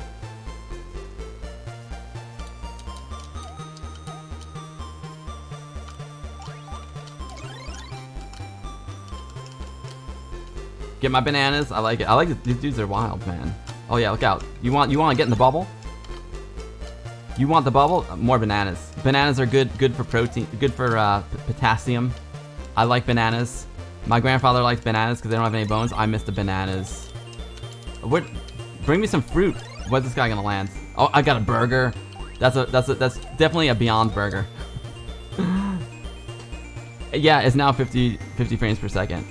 Oh, that's hilarious. That's hilarious. SR Baker, don't get in trouble with the misses.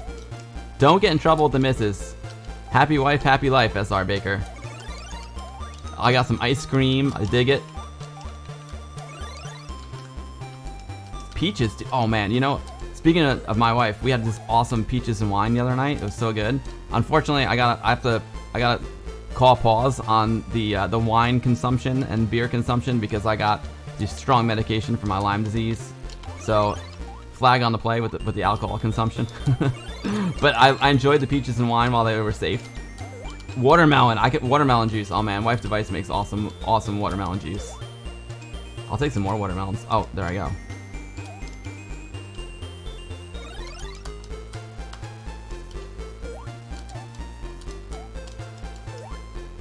Let's extend some time. Oh, I missed the bananas. Veggie pizza. Oh yeah, the vegan. Oh man, the vegan pizza here, George, that we get is incredible. Like, it's so good. It's so good. It sounds crazy, but so good. Get out of the water. Pop this guy. Those guys. Whoa! Get out of that water. Oh yeah, I'll take that ice cream sundae. Thank you. More bananas. Any pizza is good pizza. Exactly. Yes. What's up, Maya? Yeah. This is Maya. This is a new port of Bubble Bobble for the Amiga. The original Bubble Bobble for the Amiga. Oh, I'll take the beer. Apparently, this is a much improved version of Bubble Bobble for the Amiga that we're playing.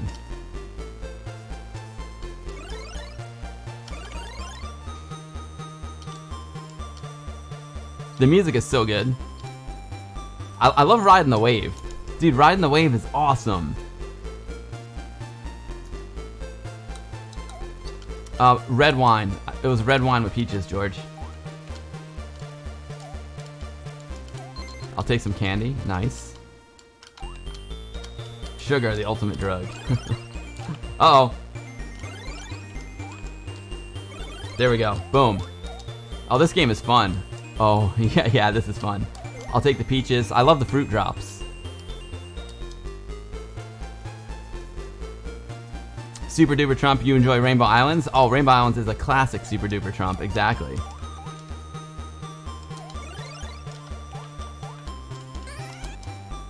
We played Rainbow Islands not too long ago. I like these little wind-up dudes. Pop it.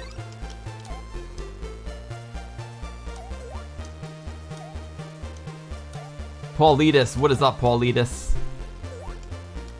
Pop this dude. Oh, I got the extend. Sweet.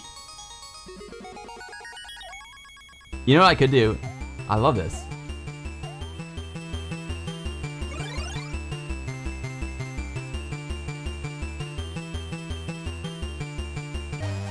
Can I pause? I can't pause. I can make the screen bigger for you. I can extend the screen. I didn't realize it wasn't taking up the full space. Usually I change all my scenes before every stream to make sure they fill up the screen, but Manny and I were having so many technical issues, I didn't have time. Star Platinum 77, thank you so much for the follow. I appreciate it, Star.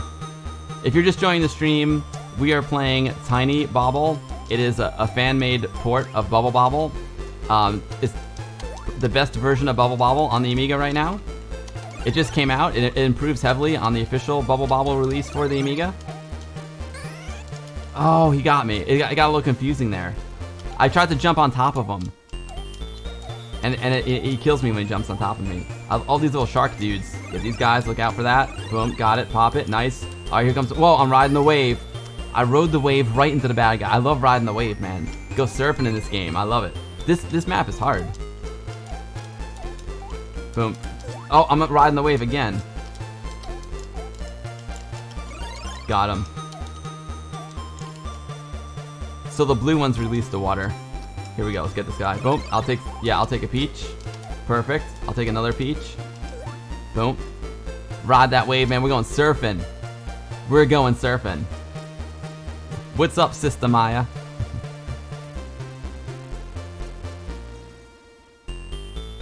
Mop Top Hugger. Thank you for the follow, and Star Platinum 77, thank you again for the follow. Welcome to the stream.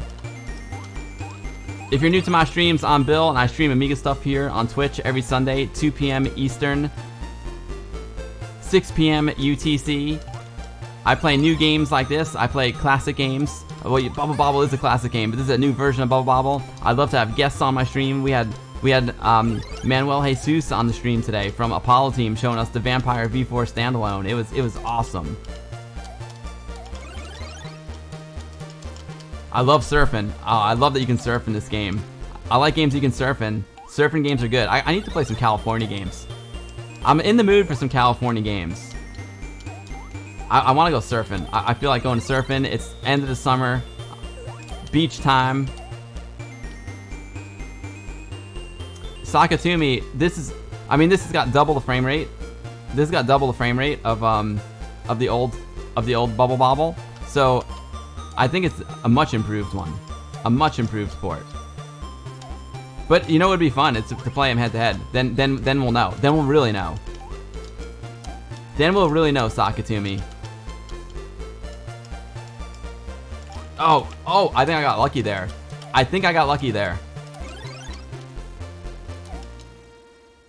Freaking Charlie, don't surf. I'm going as fast as I can here. These red dudes, pop them. Pop the red dude, surf, boom, pop the red dude, boom, boom. I'm in trouble. Get the red dude. Come on, get down here, red dude.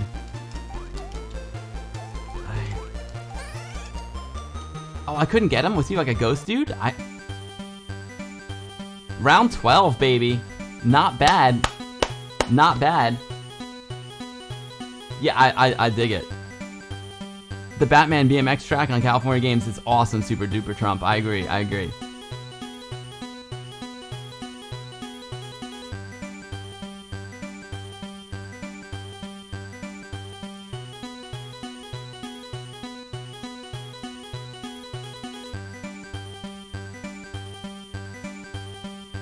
Nice air, Yuri.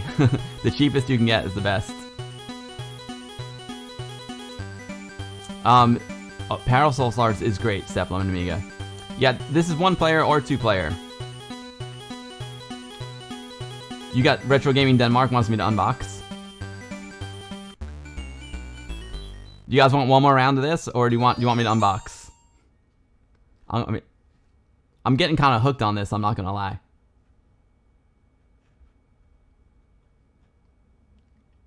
Retro Gaming Denmark. I'm gonna try one more. You box. ORAM is on the VIP monitor, so all right. Unbox Epic Android. All right, let's unbox. Very cool. What's in the box? I don't know. I know it's in the box. I'm pretty sure I know it's in the box. I see where it's coming from. Let me in the meantime, can I escape out of this F10? No. Dude, Tiny Bobble was great. I'm gonna put the latest version, beta 0.93, in the Amiga Bill goodie bag, so all the subs will get this tomorrow morning. Let's see. Let me just reboot the Amiga. And what we're gonna do, while I unbox it, we are gonna play DJ Nest's new track that he also released this weekend at the same demo party where Comatron and his buddy won first place in the demo competition.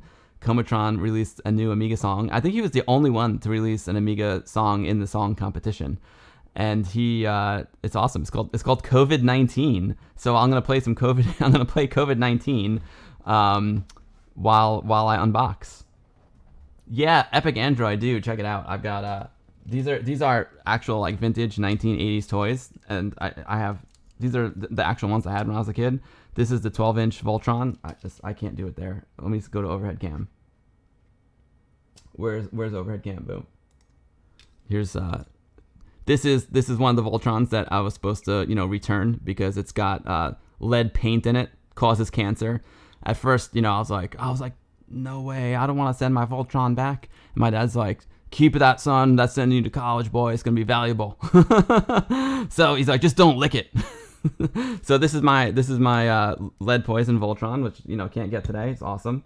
I got a bigger one too, and here's Optimus. Of course, I got the trailer for Optimus too. Optimus fists are missing at the moment, but yeah, I got Optimus as well. Can you clear code it? That's a good question. I don't know.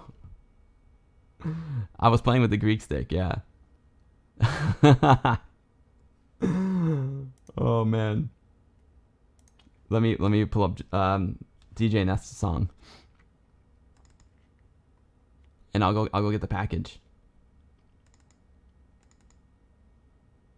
Lead poison Voltron, you know it.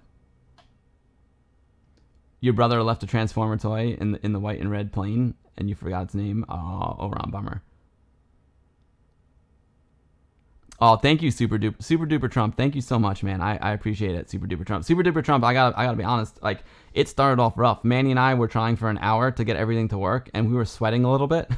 So I was like a little bit thrown off at the beginning, and then Manny, his plumber came right as he was supposed to come on, so he had to go deal with the plumber. So I had to like stall a little bit. So I'm still recovering. I'm still recovering. Like and subscribe. Right, hilarious, Bobby. Let me add DJ Nest's song.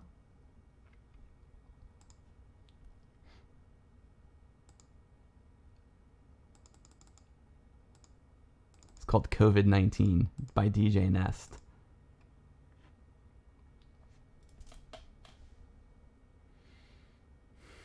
Oh, Epic Android, if you ever come to New York City, myself and Ash can give you quite the tour.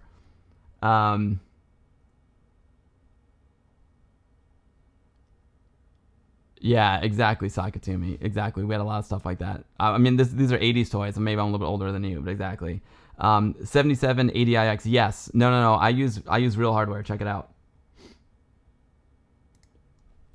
Overhead cam. It's a little messed up there. But yeah, this is a real Commodore Amiga 1200 that I'm streaming from.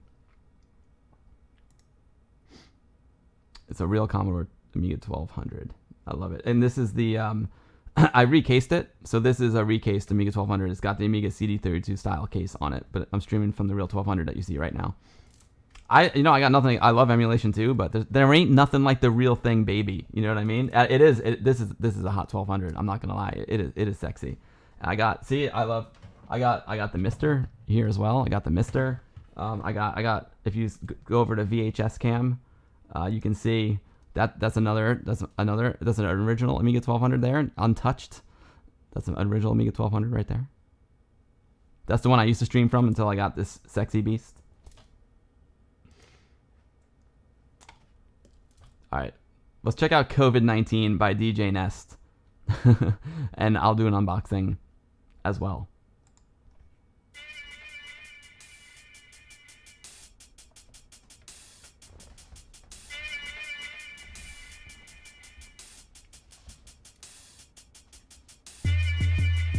Oh yeah.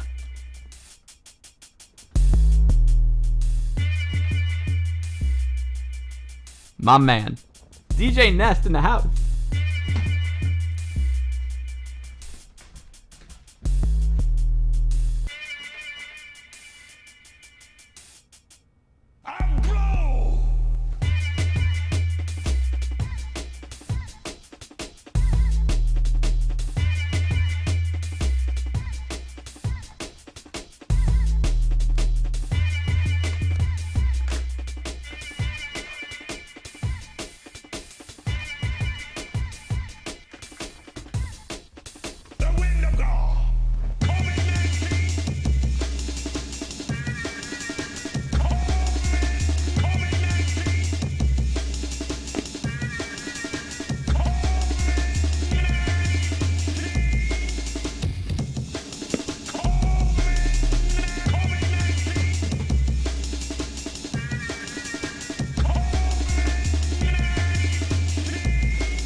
Yo, that is a massive track, DJ Nest.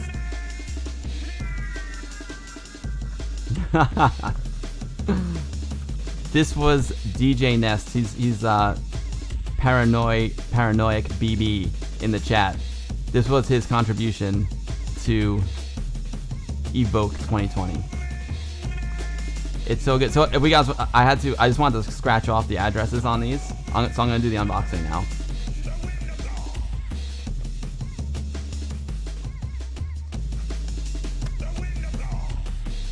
What's up, AKIPL?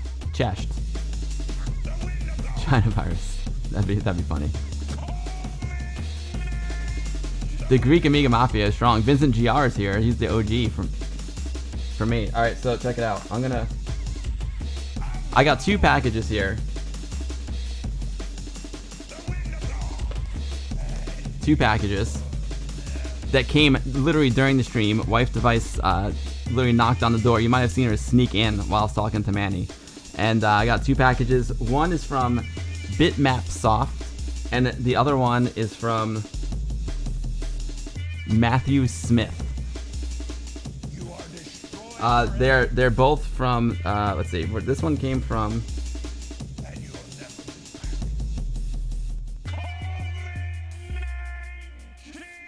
I think they both came from the UK.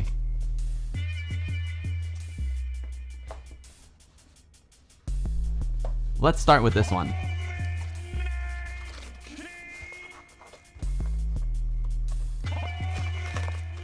I know Matthew Smith is, so I know what this is. I'm just trying to hide addresses. Oh wow, check this out. This is what I thought it was. This is what I thought it was. Holy mackerel. Woo! Amiga Power, the album with attitude. Oh man, this is awesome. So these are remixes of classic Amiga songs, and this is the actual physical CD. Oh my god, this is just so awesome. This was a Kickstarter.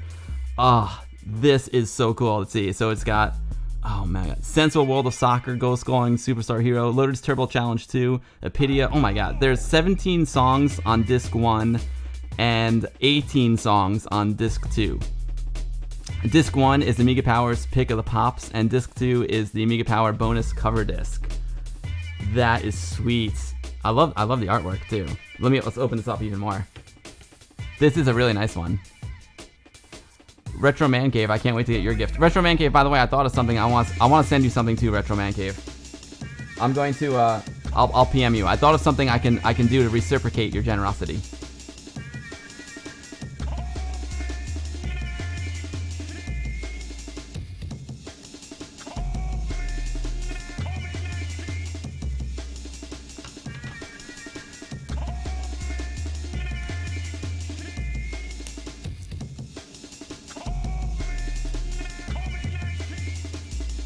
DJ Ness, it's nice, dude. It's a nice tune. I'll let it play one more time, and then I'll put on the Amiga Power album. It sounds appropriate. I'm glad I opened this one first, then I can open the next one.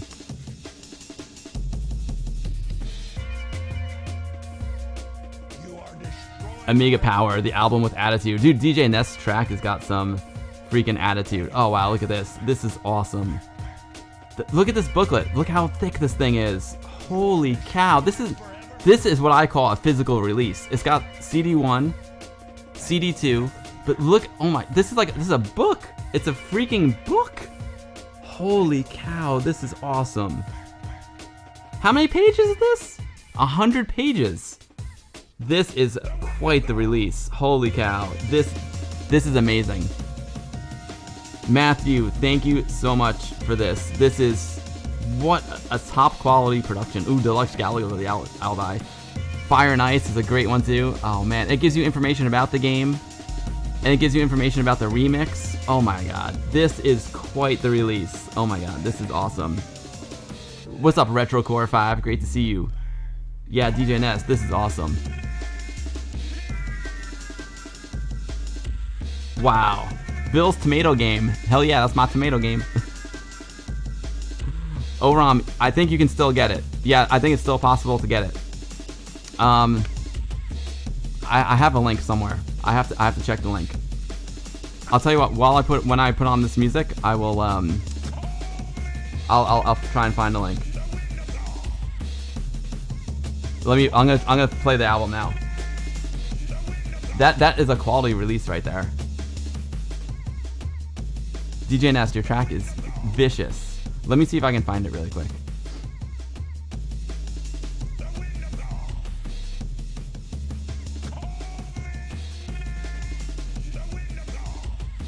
I'm just gonna look really quick to see if I can find a link to this.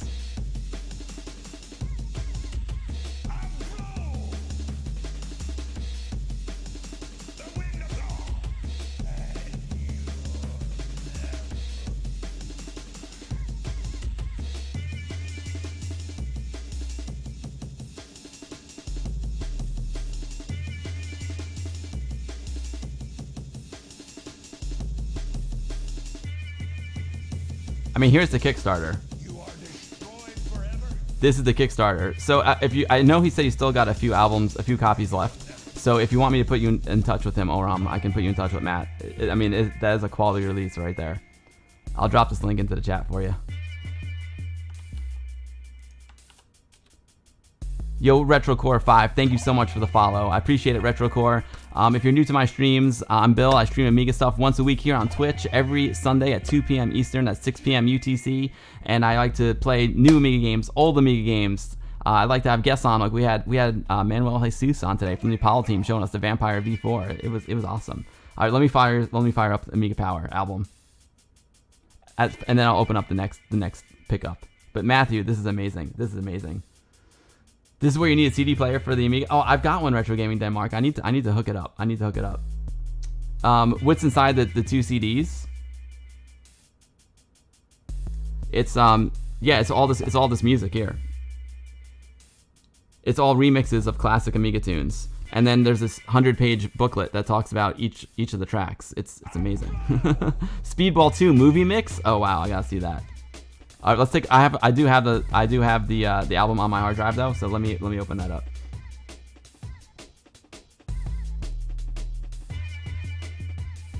I'm gonna fire it up. Right now, DJ Nest. Let's see. So let me. If only I can remember like where I put it. Here we go. I know I've got a Winamp playlist for it too. Where's my Winamp?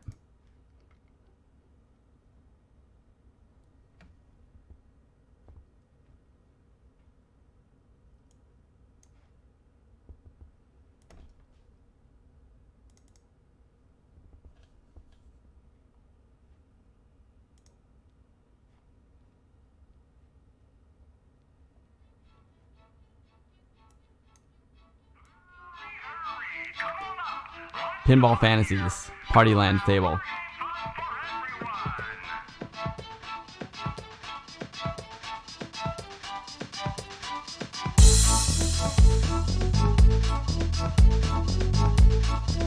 It's awesome, Retro Man Cave. It's a great idea.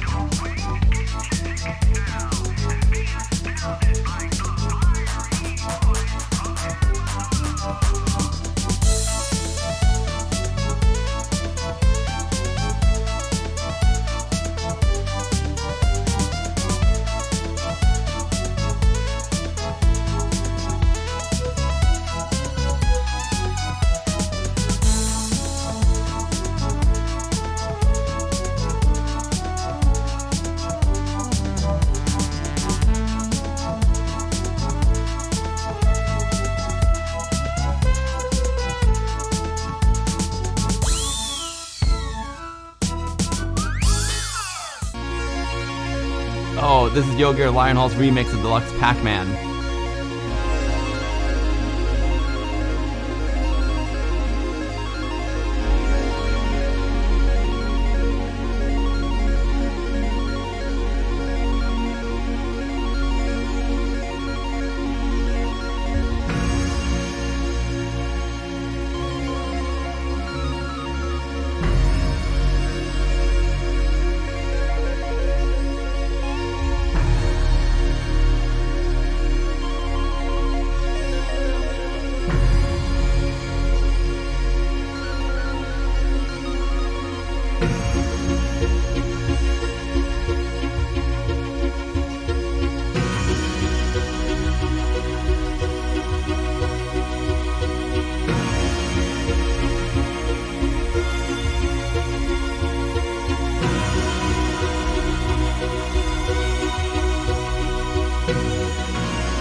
Amazing.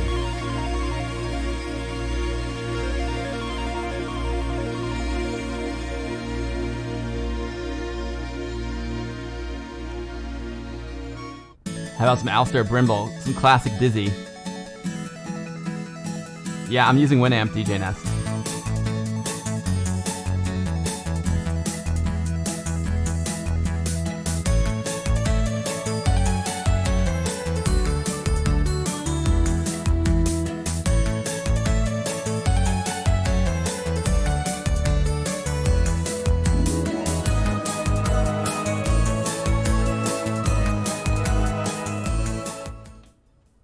This is Fantasy World Dizzy by Alistair Brimble.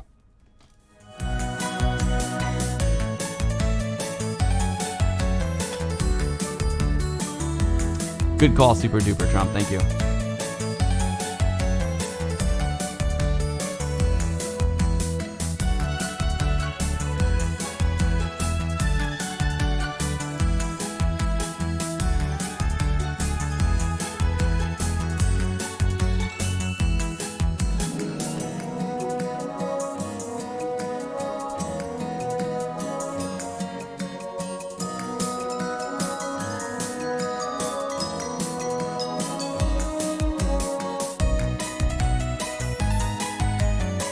That's information about it in the pack.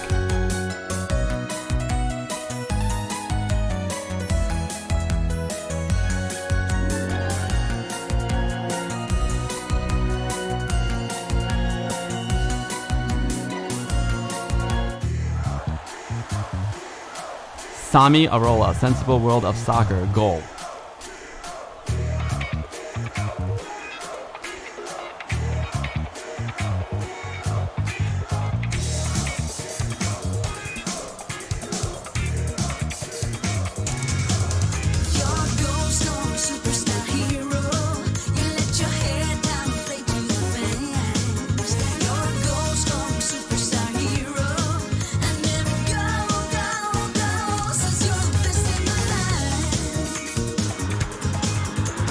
Take care, Epic. Thank you for hanging, dude.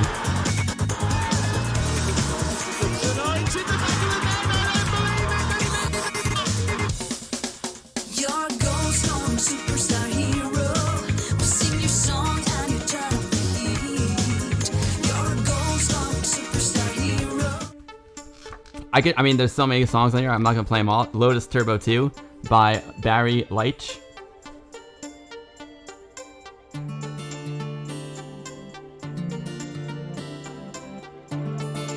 This is nice.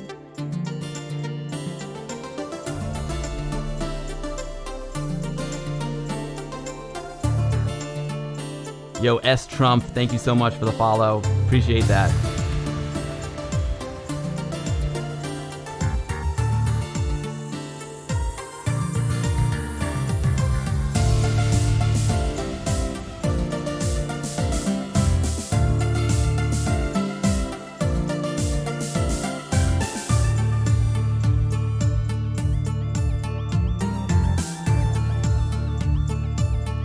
Corvo 7980, thank you for the follow. Thank you so much.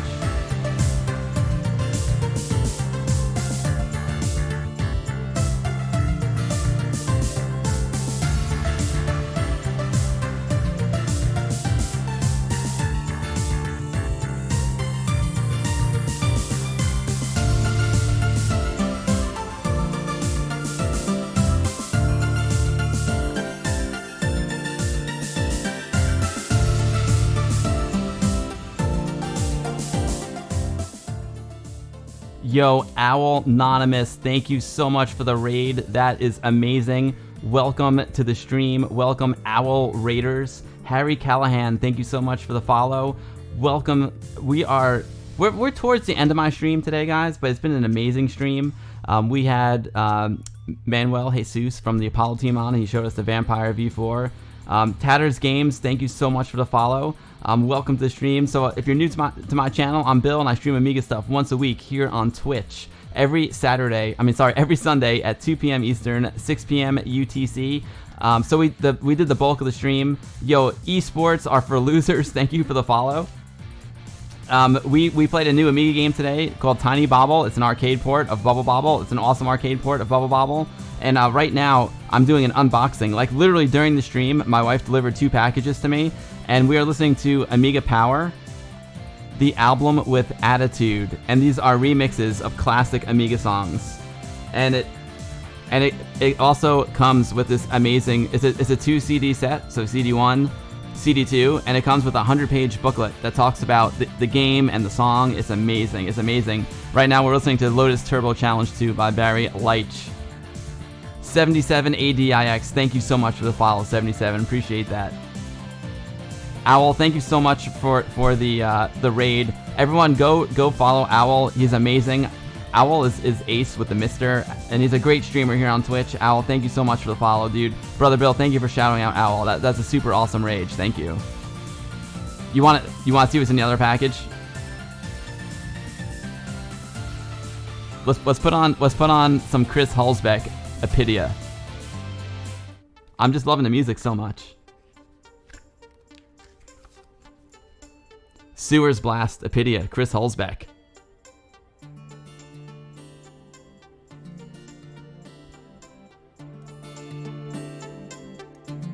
Playavelli, thank you so much for a subscription, buddy. Yo, Playa, I hope all is well on the left coast, man. It's great to have you back, and I hope you and your better half are having a great time out there and you're safe, man. Love you, Playa. You're the best, dude. Love you, Playa. Playa, did you hear the Sensible World of Soccer remix?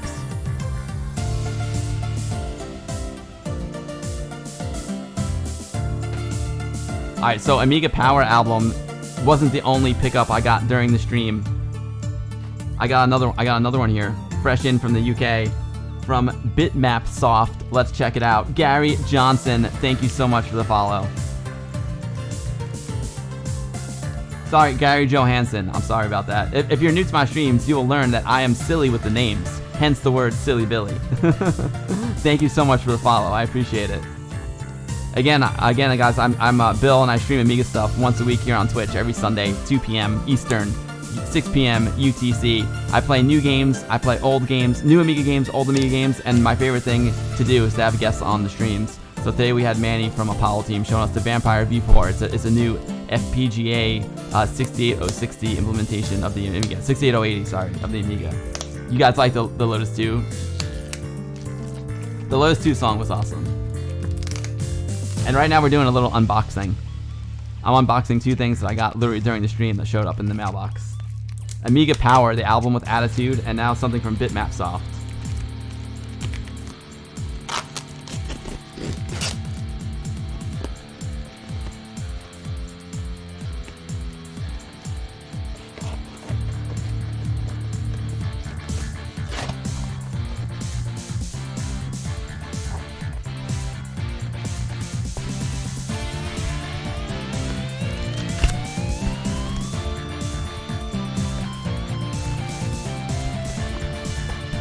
Oh baby. I think I know what it is. Oh baby. Oh baby, I'm glad I'm sitting down.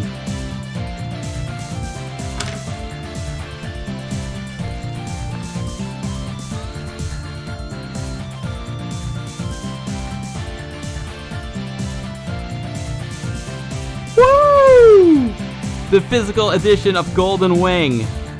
That is too freaking cool. That is amazing. Let's see what's in here. Oh, this is beautiful. Golden Wing. Interplanetary Defense Force. Boom! Oh, and it's got goodies inside the box. This is crazy. Let's see. Let's put on the Speedball 2 movie mix by Alistair Brimble.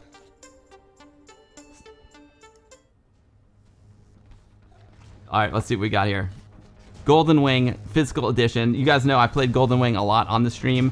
It's a free game that came out. It's available on Aminet. But if you want, you can purchase the physical edition if you're a collector from Bitmap Soft. We got poster. We got a poster. It's alright. The box is alright.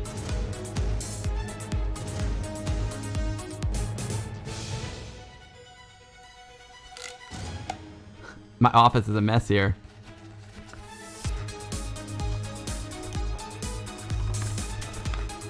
Oh, that's a beauty. That is a beauty. Look at that. Look at that artwork.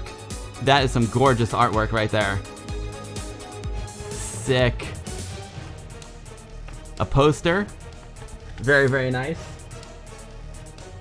We got... No way. We got a little... There's so much in here. I got a Golden Wing button. I'm gonna put it on, dude. I'm putting it on. I'm putting the button on. Oh, you know what I should do? I should put the button right here next to my toaster button. There you go. It's a new addition to the 1200. The Golden Wing button next to the video toaster button.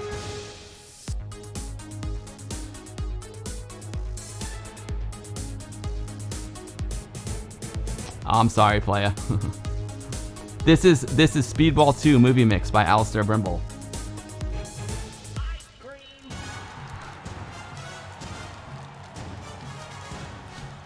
I got a Bitmap Soft sticker. Very nice. And a square Golden Wing sticker. I love stickers. You know I love stickers. What I don't love is the autofocus on this crappy overhead camera. Very, very nice. Dude, this is a good package. I'm going to post a link to it.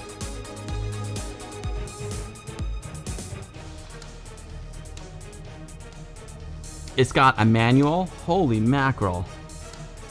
Look at this manual.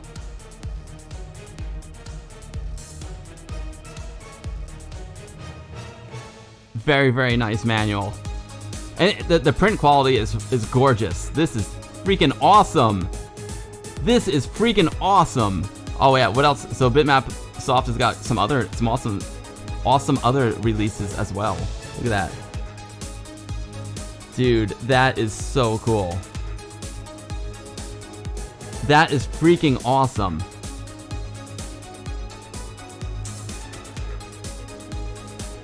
Another Golden Wing sticker. One of these is definitely going on my monitor. Very nice. Dude, there's not enough room on this 1200.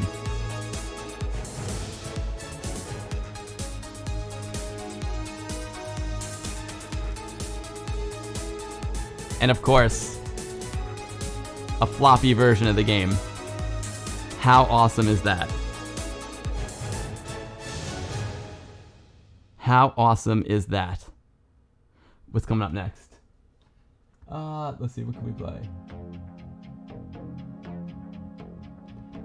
Scorched Tanks by Tim Wright. Dude, okay, so guys, I don't have a floppy, my floppy in this Amiga broke, but fear not, I've got another Amiga. I'm gonna do it. But let's look at the back of the box too. Oh my, this is a top quality release right here. This is a top quality release. Look at this. Dude, I gotta be honest, I'm very, very impressed. So this game, Golden Wing, is free. You can download it on Aminet. And when these guys contacted me, when Bitmap Soft contacted me, they're like, yeah, we're making like a physical version of Golden Wing. I'm like, isn't that a free game? And they're like, yeah, but we're gonna put together a physical release. I'm like, okay, sounds good. I had no idea that it was gonna be like this level of quality. This is amazing. This is amazing. You guys want to see me use the floppy, right? Every time I watch your streams, I end up buying something. Oram, you're the best, dude. Where's Oram? Where's that Oram? Where? There he is. There's Oram up there in the upper left corner. Amiga Bill VIP, along with SR Baker, Maya 82, Retro Bench, LemonAmiga.com, and Retro Ready 1 and Monster Joysticks, creator of this sweet little device I got here. We were talking about emulation before.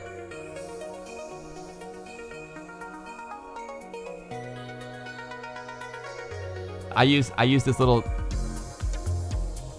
dude to use my classic Amiga joysticks with emulation, whether it's the Mister or the Raspberry Pi or any, choose your device. Loving me the Monster Joysticks. Oh, this is what a day. All right, so what I'm gonna do.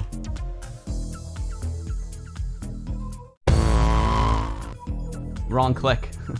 What I'm gonna do is I'm gonna swap Amigas. As much as I love my CD32 colored Amiga 1200, my favorite Amiga, I'm gonna have to swap it out because I have to get the Amiga. That has the working floppy drive in it. I'm gonna do it.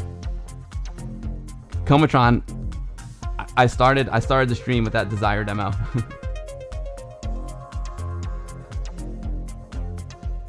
Gunstar Hero, what's up, Gunstar Hero? Where do you get the Apollo OS for the Amiga? You download it from there's a link that you download it from. I can't, or do you get it from the Slack channel? I know you get it from the Slack channel, but that's a good question. I wish I could have asked Manny when he was here. What's up, DasCon Music? Sorry, I didn't see you there before. I need to organize things here a little bit so nothing gets damaged.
All right.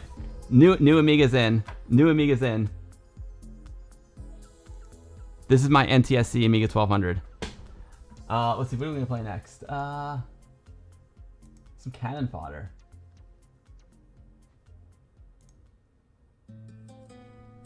Andrew Barnabas, cannon fodder. Yeah, DJ Ness. Here's the thing. This proves that you need more than one Amiga.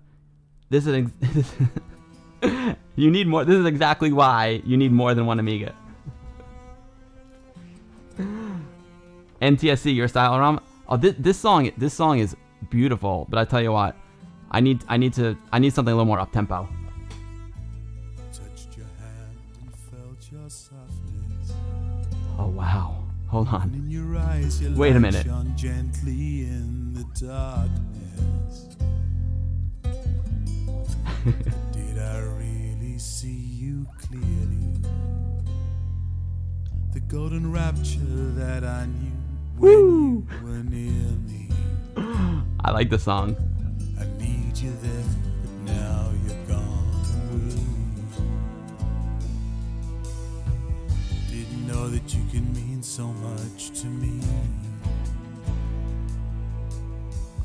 Retro Gaming Denmark. The gray CD32 color Amiga that I have is PAL. This is the NTSC, but I can boot it into PAL mode. What I was meant to see.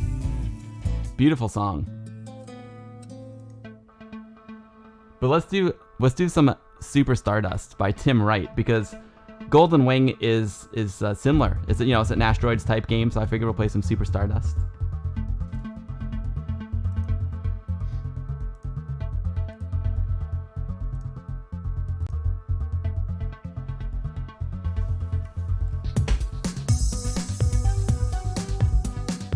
Amiga love, you know it, DJ Nest. You know it, baby.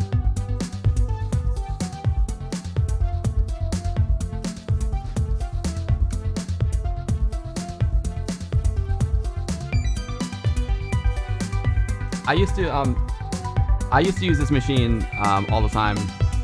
I don't know why it's not syncing to it though.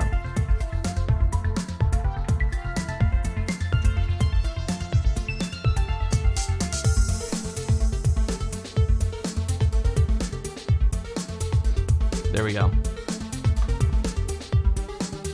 Yo, Razer XG. You sure you don't want to see this boot, Razer XG? No stress, dude. Alright, so I got the Greek stick set up. Alright, let's go.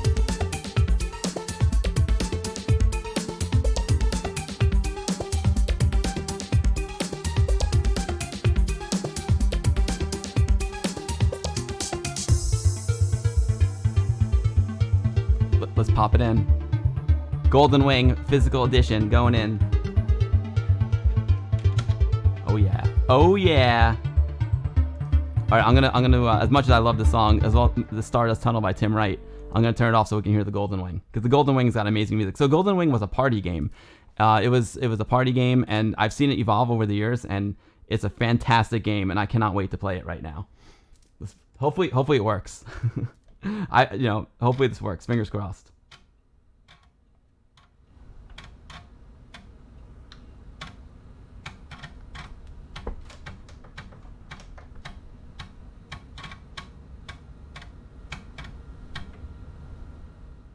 Yeah, baby. Listen to that floppy drive go.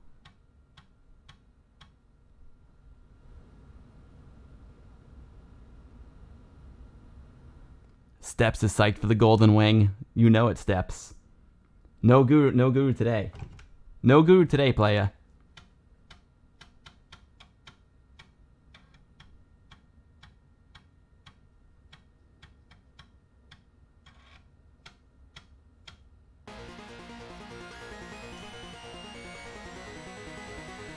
Here we go. Woo! I love Golden Wing. I gotta get this mix right. Test. Testing 1, 2. There we go. Now we're good. Here we go. All right, so B is the bomb and S is the shield. I'm sorry, S is speed up. So much for what I know. Again, guys, this game is free. It's available on Aminet. But if you want the physical edition, you can get it from Bitmap Soft, and we'll check out their website as soon as I'm done with the game. This is awesome.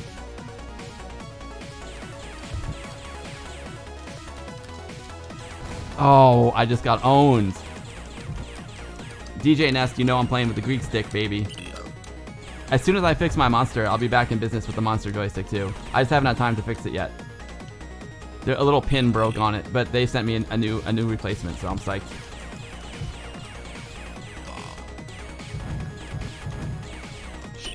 SH is the shield, and S is speed up. Got it.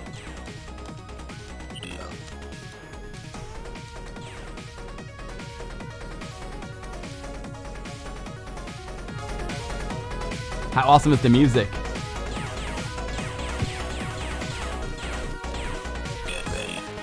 Yeah, Retro Man Cave, I did break the monster. I broke it. Sometimes I get a little rough. Sometimes, Retro Man Cave, I look like a calm guy, but sometimes I can get a little rough.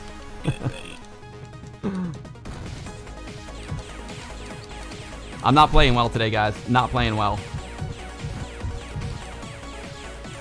It's 1,000 degrees. It's actually exactly 1,000 degrees in this room, and it's been a wild one. I can't even tell you how hard it was to get the stream started with Manny. We had some stress. We had some stress, but all the stress is melting away right now, and I am melting away in this heat as well.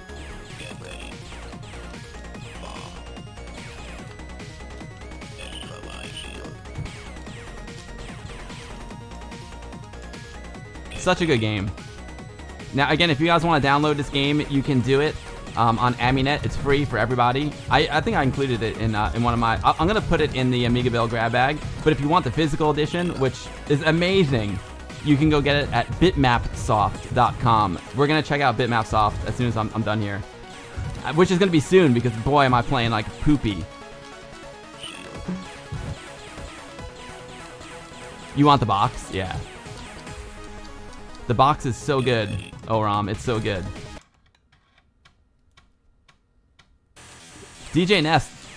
Dude, whoa. That was a boss fight. I'm gonna play again. I'm gonna play one more time. I want to beat the boss.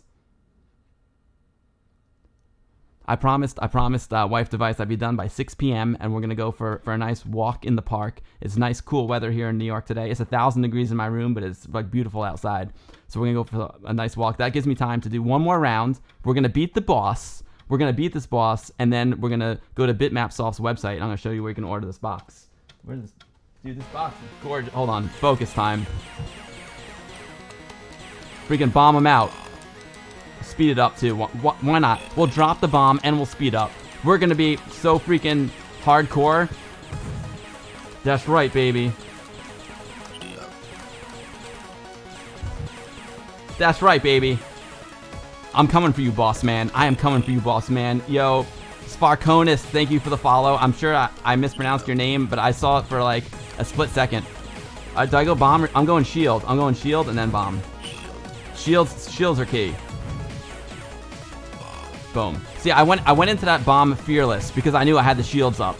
I always like, whenever I'm playing an Asteroids type game, I like to play the center of the screen because you never know what's coming at you from the... Oh! Did I just get away with one? You never know what's coming at you from the corners, you know? You never know what's coming off screen at you. So I like to play the center. But because I have the shields up, I could go like full force to the edge. I really could use some more shields. Woo! I see him up there. I'm gonna go get him.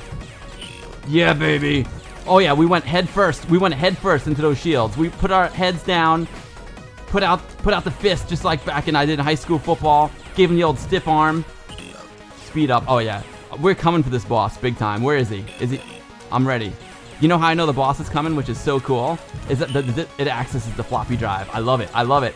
I hear the roar of the floppy, and I get freaking pumped for this boss. I missed an extra life there, though.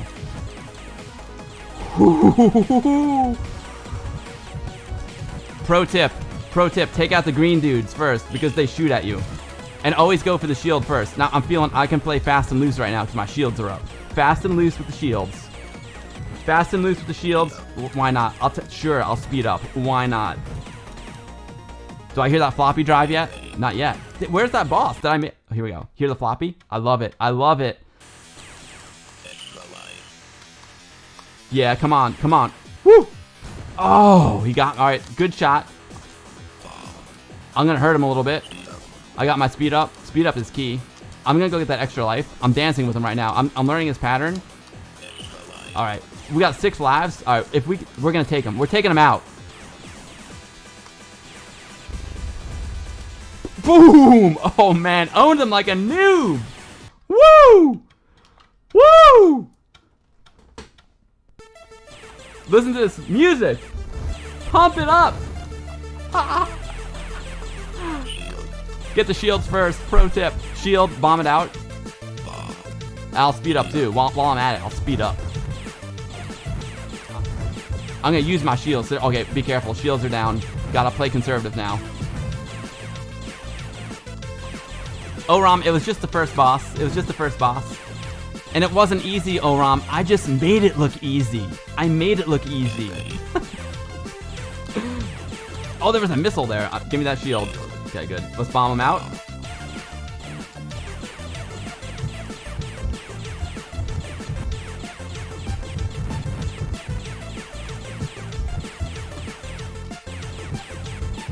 Oh! I thought I got a little... Hold on. Let me try the auto fire. Greek stick auto fire has been engaged. My old man thumb started to get a little tired there. I was like, you know what? I'm getting a little tired. I need a little boost. I'm turning on the auto fire, the Greek stick.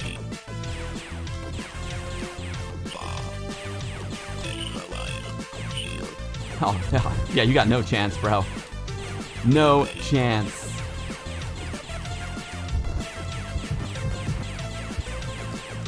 We're taking out rockets, dude. We're taking out rockets.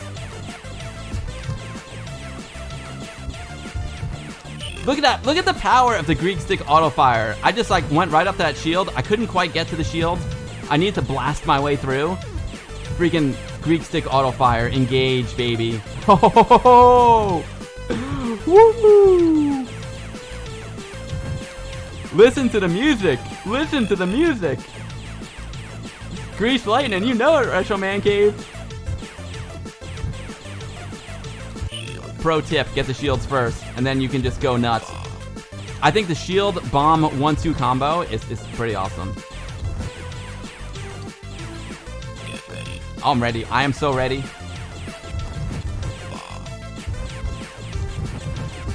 Oh, see, I went for the shield. I went for the shield, and he got me. Fighting my way to that extra life.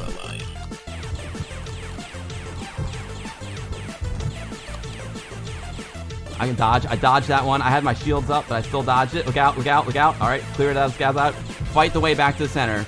I need a good positioning here. Center is the best position, in my opinion, in an Asteroids game. I like to play the center. Dude, I'm loving the music so much. Holy mackerel. Shields. Shield, bomb them. I'm going to bomb them again. I got some good drops here. I got those drops saved me. Those drops just saved me. Dude, the old man thumb. The old man thumb is like, it's real. The old boss fight. I need a shield. Oh, dude, head first. Woo! With awaken him with the bomb. I'll take out the ads first.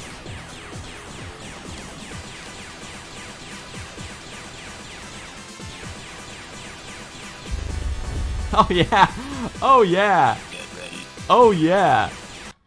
Woo! Boss number 2 dead. Love it. Oh, 77, 80. Dude, I love playing these games. These are awesome. This is such a good game. Love me the Golden Wing. Dude, I might have to play this at Gamescom. So I'm going to be a guest streamer at Gamescom. It's the big event in Germany the last weekend. Dude, the last weekend of August, mark your calendars. The last weekend of August, mark your calendars. It's Gamescom. I'm doing 2 streams as a guest streamer on Gamescom. I'm representing the Amiga. And it's a huge gaming event in Germany. So their live stream, I'm going to be on their live stream playing Amiga stuff. I'm going to do 1 day of classic Amiga games, 1 day of new Amiga games. Not a day. I get 1 hour each day. So 1 hour each day. And then on Sunday, after my stream at Gamescom, we're going to come over to my channel. And we're gonna premiere level 2 of Michael Parent, Corey Annis' new game, freaking Alpine 9000. We're gonna have Michael Parent back on, and we're gonna play. Boom, shield it up, speed it up. We're gonna play level 2 of Metro Siege. Never before seen. Level 2 of Metro Siege. It is on. I'm gonna be interviewing Michael Parent. I'm not sure if Corey's gonna come on as well. Maybe Alpine 9000. Who knows? You never know. I can just tell you for sure Michael Parent's gonna be on. He's like, these guys are like some of the premier Amiga game developers here in 2020. You're not gonna want to miss it. Last weekend of August. Tune in. Yes, thank you, DJ Nest. Thank you for the tip there. Don't forget to remove the auto fire when you finish. No, Retro Gaming Denmark. I'm not going to Germany. I'm streaming right here from my house, but it's going to be part of the Gamescom live stream. I love these new enemies. I'm kind of letting them beat me up a little bit now because I need to stop the stream. I need to. Unfortunately, I need to stop the stream. I need to go.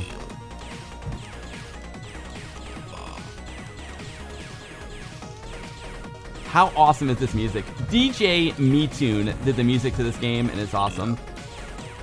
I'm gonna let him get me because I do need to wrap up the stream, guys. Yo, Spaced 81. Thank you so much for the follow, Spaced 81. I appreciate it.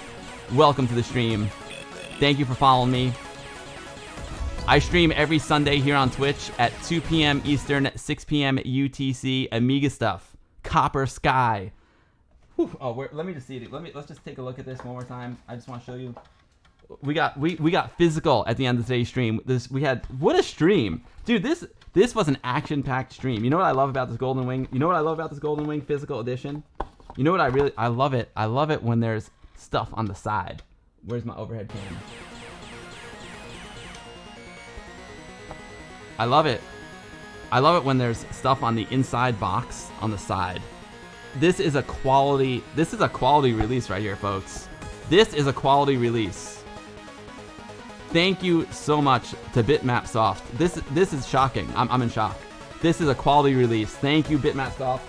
And a huge thanks to Matthew Smith for the Amiga Power, the album with attitude. I mean, what a day. What a day. What a day. Unbelievable. Dude, Brother Bill is so on it.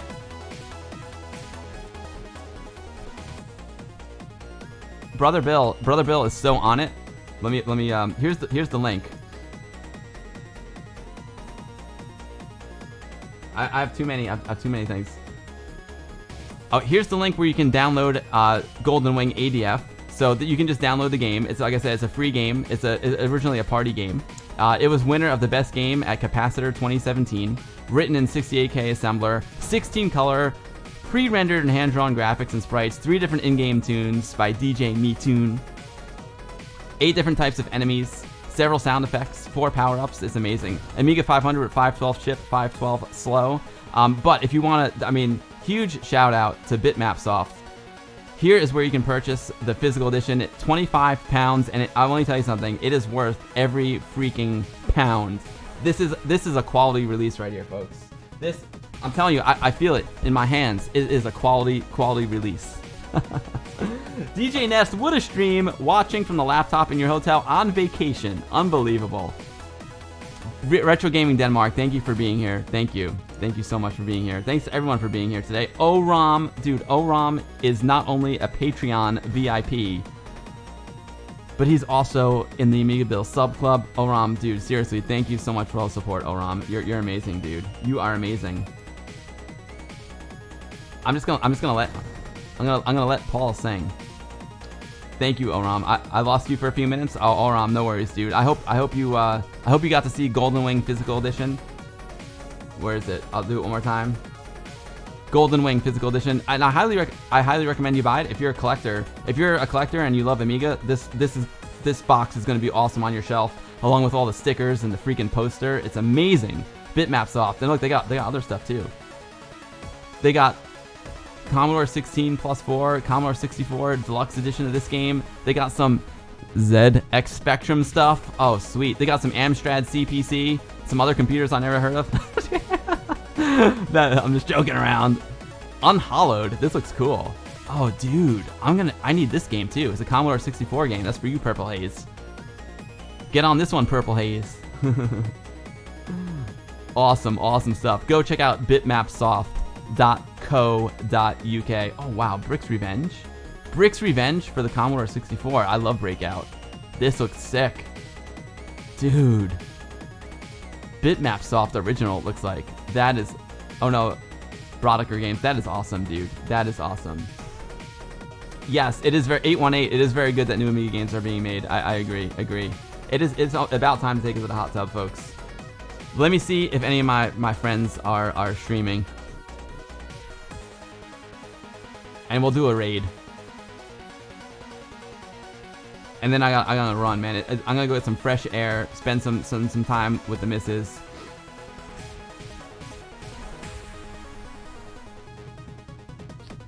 Is Twitch messing up? I tell you what we're gonna do is he was here before, so let's raid the Duke Donuts.